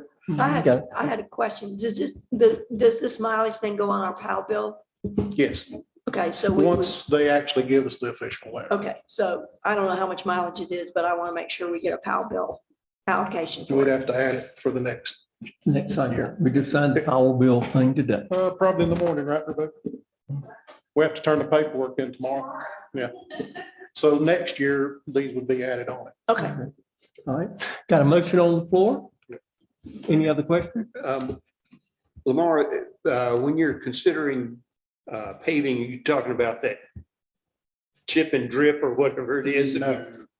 You're gonna do something better? Absolutely not. When we did Chowan, Hickory Hill, and Colossagia, we negotiated with some state officials and so forth for them to do that. Right. Prior to us taking it over. And that was actually the state of those roads we got our money's worth. It's like 12 years. And then we went back and put the. Yeah, whoever does the town's paving now is fantastic. Well, That outfit out of Silver, wherever you found them. well, them and Bryson's, they compete with each other. I never know from. bid to but you're bid talking who's gonna about get it. what we did on Lower Lake and the other section of Yeah, Upper Lake, just an extension, The good stuff. the good stuff. Yeah, plant mix. standard paving practice. Okay. Got a motion on the floor? Second, all in favor? Thank you. To be exact, it would be a base layer and then a finish layer. Okay, thank you, Lamar. And you'll get that paperwork to the state, right? We'll get it going. Okay, very good.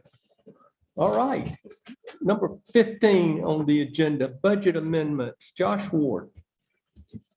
Well, give an update on the Playhouse. The Playhouse is officially out. I met one of the board members up there. We walked through the entire building, got access to that. They left the heat and air on and everything to make sure there's no mold or anything that starts in there. So I think the next step we've discussed is getting a study done. Mosley Architects is a Raleigh-based firm that conducted Macon County Space Needs study recently. Mosley has provided a proposal for review and conceptual plan for the Playhouse building for the continued use as an assembly. And my recommendation is to approve Mosley Architecture's agreement for services with the reference of General Statute 143-6432, authorizing a local unit of local government to exempt itself from the Minnie Brooks Act for services less than $50,000. This is recommended by the town attorney. So moved. Second. Any further questions? We'll call the vote. I already gave the type of it, Okay. Josh. All in favor, please raise your hand, signify by saying aye. Thank you. The next one would be the Granica Software Edition Hotline Service. Mr. Mathis. Thank you, Mayor. So on September 15th of 2022, the Highlands Board of Commissioners amended the Unified Development Ordinance by defining short-term rentals as a land use and regulating them. Upon adopting the ordinance, the town signed a one-year contract with Granicus to identify, monitor, and document all STRs within the corporate limits of the town of Highlands. Although the current software has worked without flaw, staff has received concerns from citizens trying to report STR-related violations. After doing some research, we learned that Granicus also provides an application that allows people to report non-emergency STR problems. This application is called 24/7 Hotline, and it provides two forms of reporting. Citizens can either call the 24/7 telephone hotline, or they can make an online complaint. While discussing this application with Bruce McCaskill with Granicus, he informed me that the online complaint option can be linked to our town website. Also, people will have the option to include photos, video, audio recordings while making the online complaints. Once a complaint is made, Granicus will organize the information and store it in the online dashboard where all other information from Granicus is stored.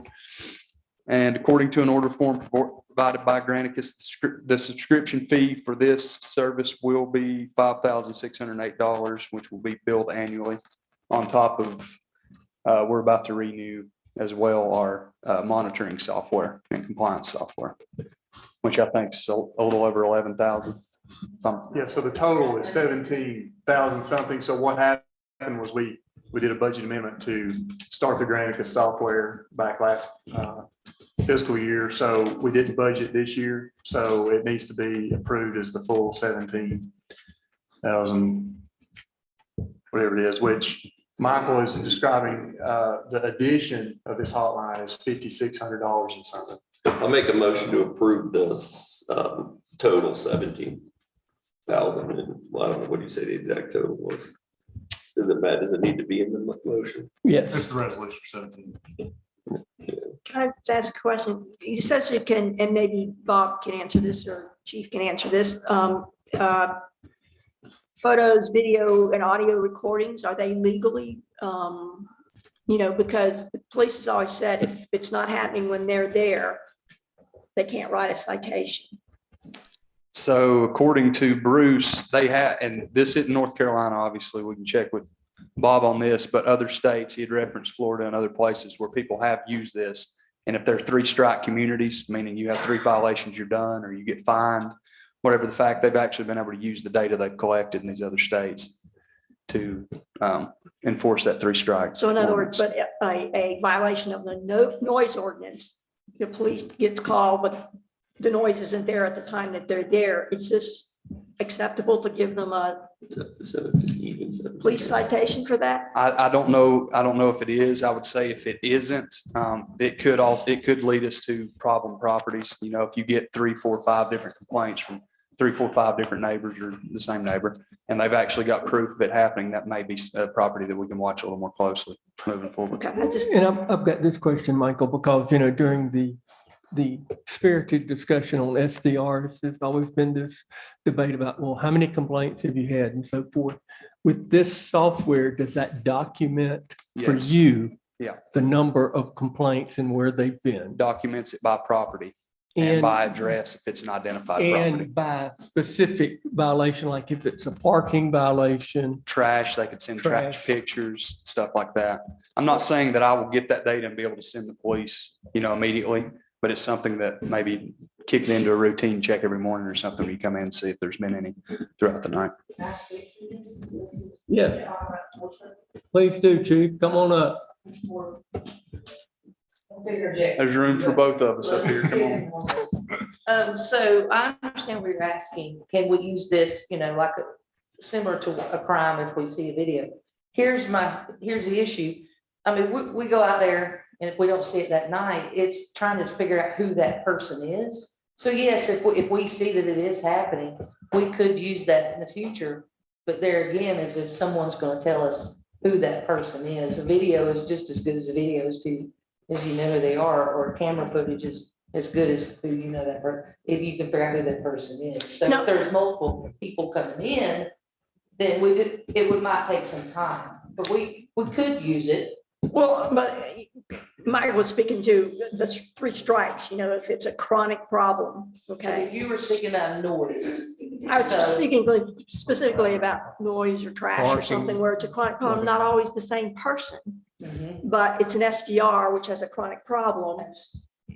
Is that allowable are we going to get sued if we say, okay, 3 strikes against you according to this and you're out? How does that work? All I'm saying is I'm just trying to cover us. So we actually have some teeth in this. Right. If we have an ordinance that says 3 strikes and you get violated, it should be, and the attorney can correct me on this, but it should be enough proof that this happened. Yeah. Just like a crime or anything else, once the ordinance is in place, then we have that legal right.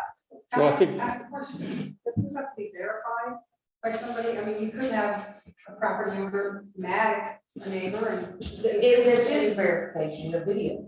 And they do, I know what you're asking, Kim, and they did bring that up, and they do have that. So there is an option that you can require them to put their name, and you can figure out if it's one person complaining on one other person 15 times.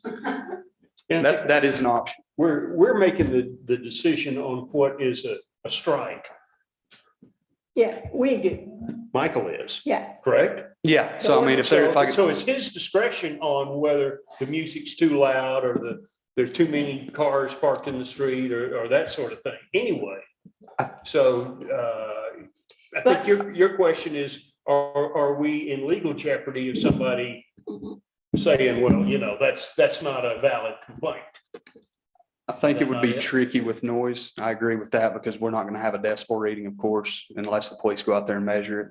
But with something like trash or cars in the right of way, stuff like that blocking the road, you may have a valid argument there if they've got a picture and then put in that address. I'm just saying that litigation comes when there's a significant economic loss. Oh, yeah, when you shut somebody down. And you it's shut coming. somebody down, there's gonna be, Sure, they're not gonna be happy about it. right. So I'm trying to figure out how, if this does give us enough teeth to actually shut them down. Or just continually give them citations that they, pay your $250 and then they keep going the way they're going and don't care. I think the 3 strike, and Bob can correct me if I'm wrong, the 3 strike to shut someone down, that would have to be something worked in the ordinance. Did we work that? Is that a part, if someone has a number of complaints, they have to shut down? I don't think that's, I don't think it is. but that would have to be something worked in, I do believe. But, and to the point of being able to use the pictures the neighbors provide to do that, that's obviously something that legal would have to check as well.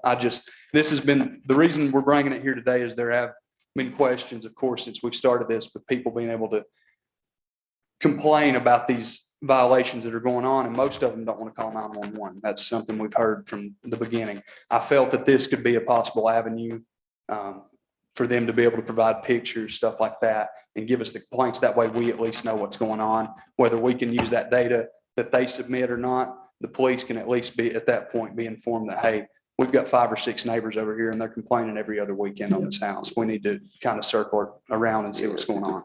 So I think I that- just want some action after. Yeah, the no, complaint. absolutely.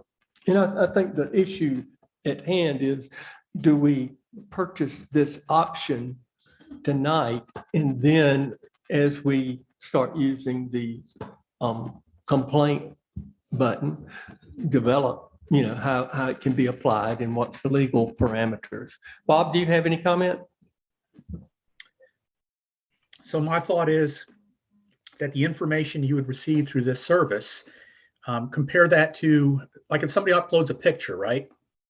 How is that any different if they take a picture and come to town hall the next day when the office is open and presents the picture? It's a vehicle for receiving complaints after hours primarily. Any enforcement decision would have to be based on an evaluation of the credibility and what's the word I'm looking for? The verification of the actual pictures, and that's going to include whoever took it and submitted it, whether or not their testimony is going to be credible and admitted. So it gives you a way to receive information that you don't have right now, but the information and the evidence will still have to be evaluated just like any other information or evidence that you receive through another means. Yes. And it's a good feedback system for the owners who are renting their SDR. If they're getting that constantly, they might need to make some adjustments to make sure that those activities are curtailed on their property. And I do agree, there's no difference in someone, submitting it online or coming into the office to submit it. One thing you are paying for is the fact that they can take that data, organize it for us and put it into a file. Obviously, we don't have a lot of manpower in that office and we are swamped between construction and everything else. So any little bit would help. And like we say, we are billed annually. We could run a trial on it. If it doesn't live up to the expectations they've sold to us, we'll drop it off. And Commissioner Hayne made the motion. I didn't get a second on it. Yeah. I'm sorry, Commissioner Steeler. And I did not get a second. Got a second. Now I'll I take got a further couple more discussion. questions. Yes. Michael, how many complaints have you had in the past year total? I don't have an exact number on that. 10, 15, 300? I couldn't tell you. Maybe, I don't know, 10, 15. That's probably. Of all STRs? Accurate. Yeah, that's probably accurate because people, they're not calling me the next day. That was something they started out with, but calling me the next day was kind of irrelevant. And have you shut anybody down? No. Or yes, I haven't necessarily shut somebody down. We have had properties that have listed beyond the ordinance date that I did not have data for and they could not prove that they had been doing it, that have since then switched to a 30 or more day rental. No, but I mean, that you have actually, of the 15 complaints that you've gotten, have any of those resulted in shutting down a short-term rental? No. It seemed like an awful lot of money for 15 complaints. Maybe more coming though. Might be though that if you have that option, you will receive more Well, complaints. I'm sure you will. I mean, if the public, I'm not trying to restrict the public, but I'm also thinking, golly, if I've got a short-term rental next to me and I've got a boom box, I can make a complaint when nobody's there. I know, but to me, this kind of formalizes the process. I get people calling me up, say, those people are making up on blah, blah, they're doing, but they don't ever come forward with anything. Yeah, we don't have any specific. data that's real, and that's been a problem from the start when the Save Highlands groups come out and said, how many complaints you got? I mean, that's also been a question. Well, people are not calling But it's 911 not a all the time. legit We don't have yeah. documented. I mean, I've got two near me that I would, if I had this avenue, I would report them. But like, I'm not going to take the time out of the next day at work to go to town hall to talk to him about it. And I'm also not going to waste 911 time with it. But at the same time, I think my complaint should be heard. This is that avenue. And please understand, this isn't me I mean, I'm not pushing like I need this software, Yeah, no. like it is a huge problem. This has just been a concern brought up, and this is the avenue we found with Granicus for it. Is there any other benefit? I mean, if you get a complaint on my short-term rental, am I automatically notified that a complaint has been lodged against my short-term rental? No. Is that a possibility with this software? I don't believe so. I can look further, but that was nothing that I've seen. Could you on what they notify the presented to us. homeowner? Yeah, we could send a letter out to them, and that's one of the things. I mean, if you get multiple, and that could be an option, whether we are able to find them or not. If we know that they've had multiple trash issues or parking, send them a letter out and say, hey, we're getting a lot of complaints. You need to clean this up. If it continues to go, at that point, the officers know that we have a property. And that's my point, is there's an expectation, if people are going to complain, that something is done about it. Yeah. If they don't think anything's going to be done about it, they won't complain anyway. Yeah. No, but they've There made it. needs to be something that we are going to do about these complaints. Yeah, and we can draft a letter up and send it to them, maybe a broad overview letter, and it's so easy with the software, you can send it and click the button. I'm not down there, have to actually send it to them. But I think for the amount of money, it would certainly be a lot more appealing to me if, as you got a complaint, whether you act on it or not, whether it's a valid complaint or not, the homeowner gets notified, rather than you having to draft a letter, us pay the postage, out it goes, Postal Service delivers it 3 weeks from now. So we wouldn't have to actually draft the postage and all that. We could draft up one letter, put it on the platform, and then I send it and click the button. And then the postage and everything is accounted for in the price that we're paying. We hadn't been charged for the letters I've already been sending out. Well, I'm just, I see the benefit of this. Yeah. But when you're saying that we have a minuscule amount of complaints, even though they might go up when Brian gets home. Dang right. This is a fair amount of money. Yeah. For something that probably takes a couple hours of your time. Yeah. Over the period of a year. Buzz, I would disagree with you with the enormity of issue that we've had with STRs. If we can make some improvements, and it costs a mere $7,000, but it helps 5,000, but it helps our staff manage this better, I think it's money well spent. Well, so kind of reiterate what you were saying about someone could say this is boombox. We have had a couple calls that someone called in and said it was a short-term rental house. We go up there and it's actually the homeowner having some men outside watching football game. Right. Drinking some cold beer. So I do worry about, well, it's true, that's what it is. So I am worried about if someone, making these complaints and like the attorney said, validating those photos. So if we get photos or videos, we have to validate where that video came from, and somebody has to say, yes, I'm the one that downloaded that video. Or if, if it did get into some type of litigation. So I do ask the question is how do you validate these complaints that it's the correct place, it's the right home? Like, how are you? And they're STRs, and they're not just family members of the homeowner. Brett, how are you gonna validate that? Well, and maybe that's another avenue, since you bring it up, this is maybe not just a short-term rental complaint process, it's an everybody process, because we have ordinances for the guys that are sitting out there drinking beer, Cold beer. cold beer, watching the big parking. screen Or and going south. I think what you were is noise, Okay. things like that, noise, I still feel like people need to know that they can call us, and they should call us, instead of, turning something like that into this program. Right. And then us trying to deal with it 3 or 4 days later, we're going out to that. Right. And I don't think that having a video of noise complaint or something that needs to be dealt with right then should go to the system, or we should encourage people to use this system for those, when that's our job to handle those at night, to give the citizens or whoever, the visitors are here, to be some spot. So that I do, maybe just. So there- What are you gonna do in that situation? So obviously nothing's perfect, and don't take this as me fighting. I mean, it's y'all's decision. I can care if we go with it or not.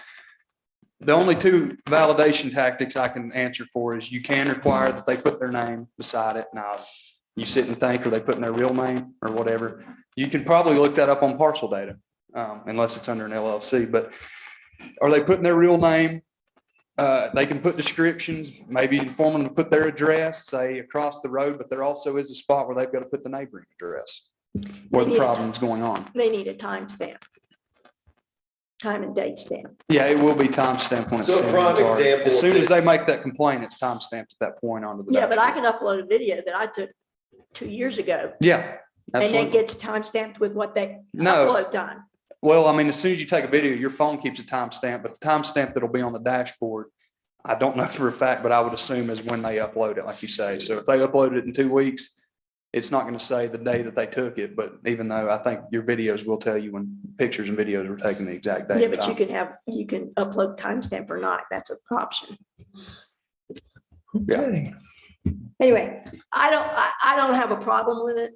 think I it's do, worth but I running think here. Yeah, I think maybe it's what you worth do it. is, if you're gonna do it through the website, as you say, if it's a noise complaint happening right now, please call the police. Yeah, Yeah. If this is a chronic problem, and I took this 2 days ago and I want to report it Yeah. now, Good point. that's what, The simple problem I have is coming down Hickory Hill, there's a house that's a short-term rental, and there's always like 8 cars, and they're parked out into the middle of Hickory Hill Road. Now I can take a picture, send it to that, then walk up to the door, have them move their car, and I can go on, but then I can download the picture. But like, that's a scenario where I'm not gonna call 911 because I've already addressed the problem, but at least I can document the fact that this continually happens. I'm convinced. Okay, let me call the question. All in favor of purchasing this Granica software, please signify by raising your hand, signify by saying aye. Thank you. Thank you, Mayor. Appreciate it. Thank you. All right, and we'll work out the specifics as we develop understanding of the software. The next item would be the CITI water treatment plant electronics upgrade. So the water plant, been having some issues with levels in the filters. So CITI is our electronic software company that comes in and looks at that. They were looking at some of the sensors and things that were on the filters. And they did an inventory of a lot of our sensors on our tanks and other pieces of equipment, and realized that a lot of those were very dated, a lot of them 18 years old. They really were surprised they were still working. So they gave this this quote basically for totally upgrading the instrumentation down there at the water plant, which I think is critical for accurate readings. And so that's what you have here is a budget amendment to get this done. so this is mostly hardware.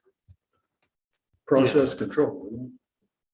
Yes, probably sensors on that detect levels and things like that. Lamar probably can answer any more So I'm detailed just, questions. what I'm asking is, it's not a subscription service. It's an No, actual it's an actual hardware, hardware. update. That our staff people will be monitoring and operating. Move for approval. Second. Any further discussion? Hearing none, all in favor, please raise your hand, signify by saying aye. Thank you. All right, and then the sewer force main evaluation study, Mr. Ward.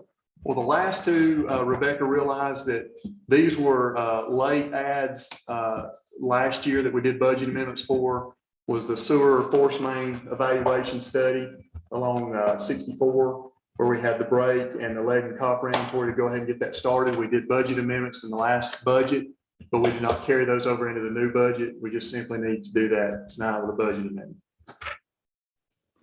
So that study is started, right? Yes. Okay, we just haven't, it's not completed. Right. So to pay any invoice from this point on, it has to be in the current budget.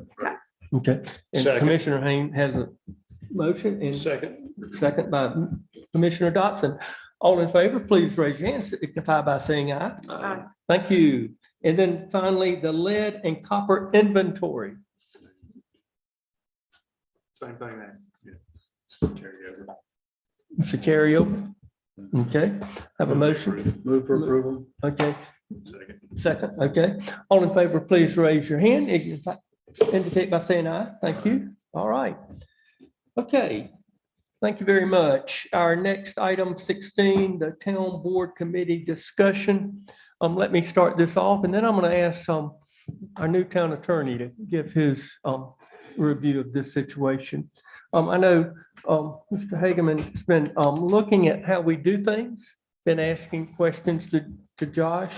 And one of the questions that was posed was, how do we operate town committees? And we've been doing this for many, many years, well before I became the mayor, that we have committees to work on certain problems in areas like land use, public works, recreation, and so forth.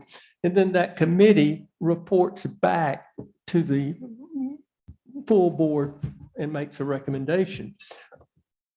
We advertise or announce that we're having a meeting because it is a public meeting and people can come. Sometimes it's kind of awkward if we're having a meeting up in the conference room at town hall at 8 o'clock in the morning and so forth. But that's the way we have been operating with committees. And our town attorney has maybe a different analysis. So Bob, I'm going to let you give the board your perspective about what we should consider. Well, thank you, Mayor. So you're correct in that if the council or the commission creates a committee of the commission, that committee itself is a separate public body subject to the open meetings law. And that requires notice consistent with the open meetings law, either a regular meeting schedule or calling special meetings. Meetings are open to the public, just like your full commission meetings are. So I have observed over my career and have concluded that while lawful and perhaps with this advice or counsel appropriate, but I have concluded that 3-member committees are dangerous. And the reason why is a meeting occurs anytime there is a quorum of the committee, which in a 3-member committee would be 2 of you. Anytime that 2 of you discuss the business of the committee, whether it's over lunch, on a phone call, in passing it down the hallway, technically you've got a majority or a quorum of the committee conducting the business of the committee, and that triggers the open meetings law. And my caution to numerous boards that I've advised over the years is, can you be disciplined enough to not have a one-on-one conversation with one of your committee members about the business of the committee? Now, is it going to be caught? Probably not. Is it technically a violation of the open meetings law? Yes, it is. So I am not a fan of 3-member committees because I think the danger of a technical violation of the open meetings law through a one-on-one conversation outside of an officially called meeting, I think the risk of that happening is substantial. So I counsel against it. I also, again, this is for you all to decide. I mean, you can continue to do this. I'm not telling you that a 3-member committee is illegal. I'm pointing out the danger and risk of having 3-member committees. My other observation is you're not a terribly large board. A 5-member board of commissioner plus a mayor is not huge by North Carolina standards. And I just suggest that you think about, is the risk of that open meetings law violation worth the efficiencies that your 3-member committee process might bring to bear? Now, I'll also point out a 4-member committee, which I don't know how much sense that makes since you're a 5-member board, but a 4-member committee, it's harder to have those violations because a quorum of a 4-member committee is 3. So with a 4-member committee, one-on-one conversations wouldn't be a violation of the open meetings law. The downside, of course, of a 4-member committee is you've got an even number and you run the potential of deadlocking in committee with 2 on one side of an issue and 2 on the other. So I just offer those observations. Again, I'm not suggesting that you can't continue to have 3-member committees, but if you do decide to continue that process, I want you to do so informed of those legal risks. And Bob, I believe you suggested that we could abolish the committee structure, and when there was an issue that needed to be worked on or reviewed, we would have a work session of the entire board, maybe before a regular meeting, to where we could announce we're having a work session. The public's invited in a central location, and then address those detailed issues that need to be hashed out with the full board at a work session where we don't take a vote until we're in a formal board meeting. Is that an option? That is certainly an option, and that is very common in North Carolina. I think you know that one of the jurisdictions I represent is Chatham County. Chatham County has a 5-member board of commissioners, and they, as a regular practice, their main meeting each month is the 3rd Monday, and their regular meeting schedule shows the meeting beginning at 2:00 p.m. for a work session, and then the business portion of the meeting. It's one meeting, so it's not 2 separate meetings. It's noticed as a regular meeting that begins at 2:00, but the information provided to the public is 2:00 is the work session and 6:00 is the business session. And they reserve action items for after 6:00. So they'll come in at 2:00, and sometimes if they don't have enough on the agenda, they'll push it back to 3, or in some cases even cancel it and start the meeting at 6. But it is not uncommon for boards and commissions around the state to kind of divvy up their work into a work session, and then you can call it whatever you want. It's commonly referred to as a business session, where the actual business of the board and the town through votes and decisions takes place. And the town of Asheville, their board got into trouble just recently by having a morning check-in session where board members would just drop into the manager's office and chat about what was going to go on. And that was deemed a violation of the open meetings law. Is that not correct? Well, so yeah, it's not a violation of the open meetings law. I think I've read reports about that, and the press tends to fall back on it violates the spirit. Well, Okay. Violation of the spirit is not a violation of the law. It is quite common for managers to discuss matters with individual board members or less than a quorum. It's quite common, and I can understand how members of the press or the public may not like it. But I have found it's very efficient and a good way to communicate. So yeah, I'm aware of those criticisms in Asheville, and it may be that you decide for your own policy or political reasons that you wouldn't want to do that. I have seen it done frequently, and prepared to defend. For example, if you wanted to set up weekly, bi-weekly meetings with each of you individually with your manager, or 2 of you at a time with your manager, that is not a violation of the open meetings law. The open meetings law is clear that it's only triggered when there is a quorum, a majority of body communicating or meeting together at one time. Okay.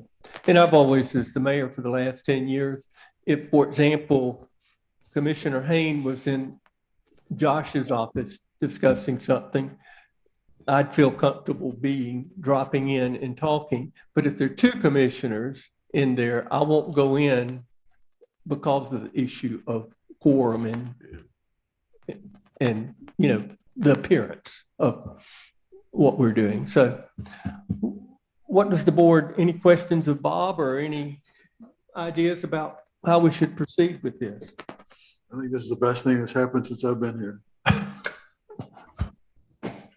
No, I kind of need to digest that a little bit. What's the best thing that's happened? It really is a problem when you don't go to meetings and you get information at the last moment and you're not prepared. And it happens, you know, it'd be better if we all had access to the same information, had polite conversation, and then acted. I'd love to see that going forward. Okay. So you want work sessions, is that what you're saying? Absolutely, with the whole board. Okay. I would like to know what the staff, how they would proceed, because they're the ones that have to actually do the work.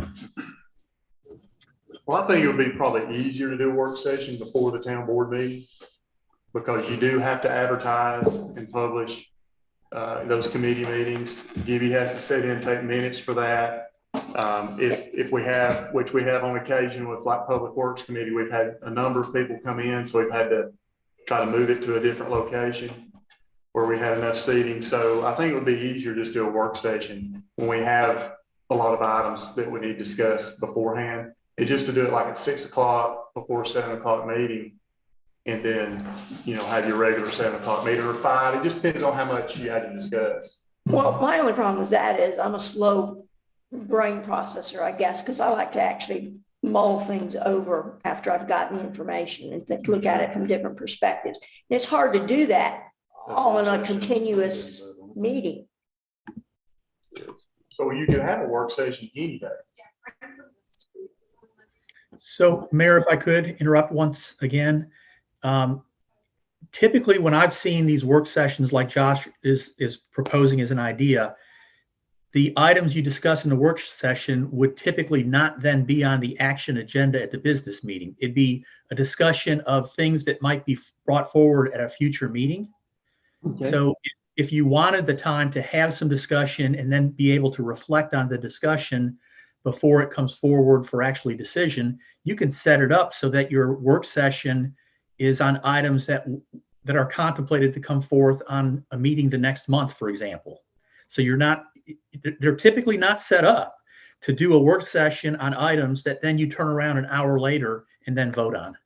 Good clarification. I'd also say this, even with our committee structure, they don't meet every month at all. I mean, just as a need basis.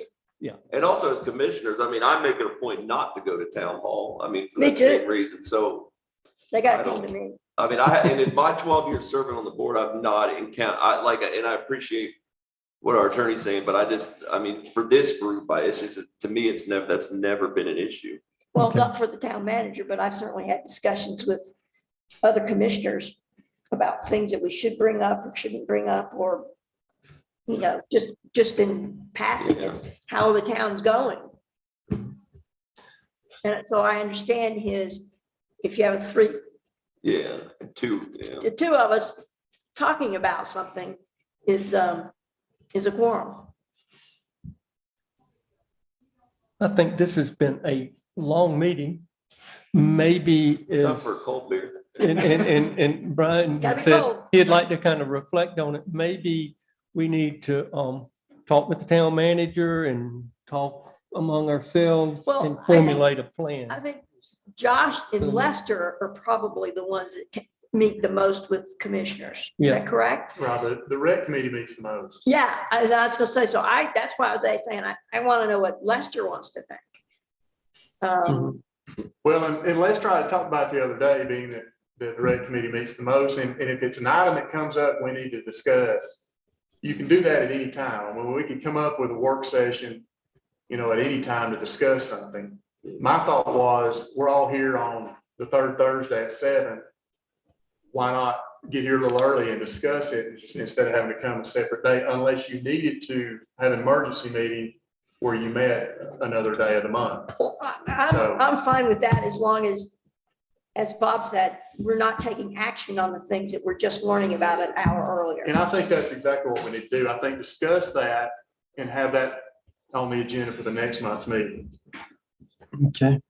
Well, I almost think it's incumbent upon each of us to stay in touch with the town manager, Sure. whether you show up at town hall or not, and you know, just get some Yeah, how's it going? What's happening? What's the hot topic this week or this month or today or whatever?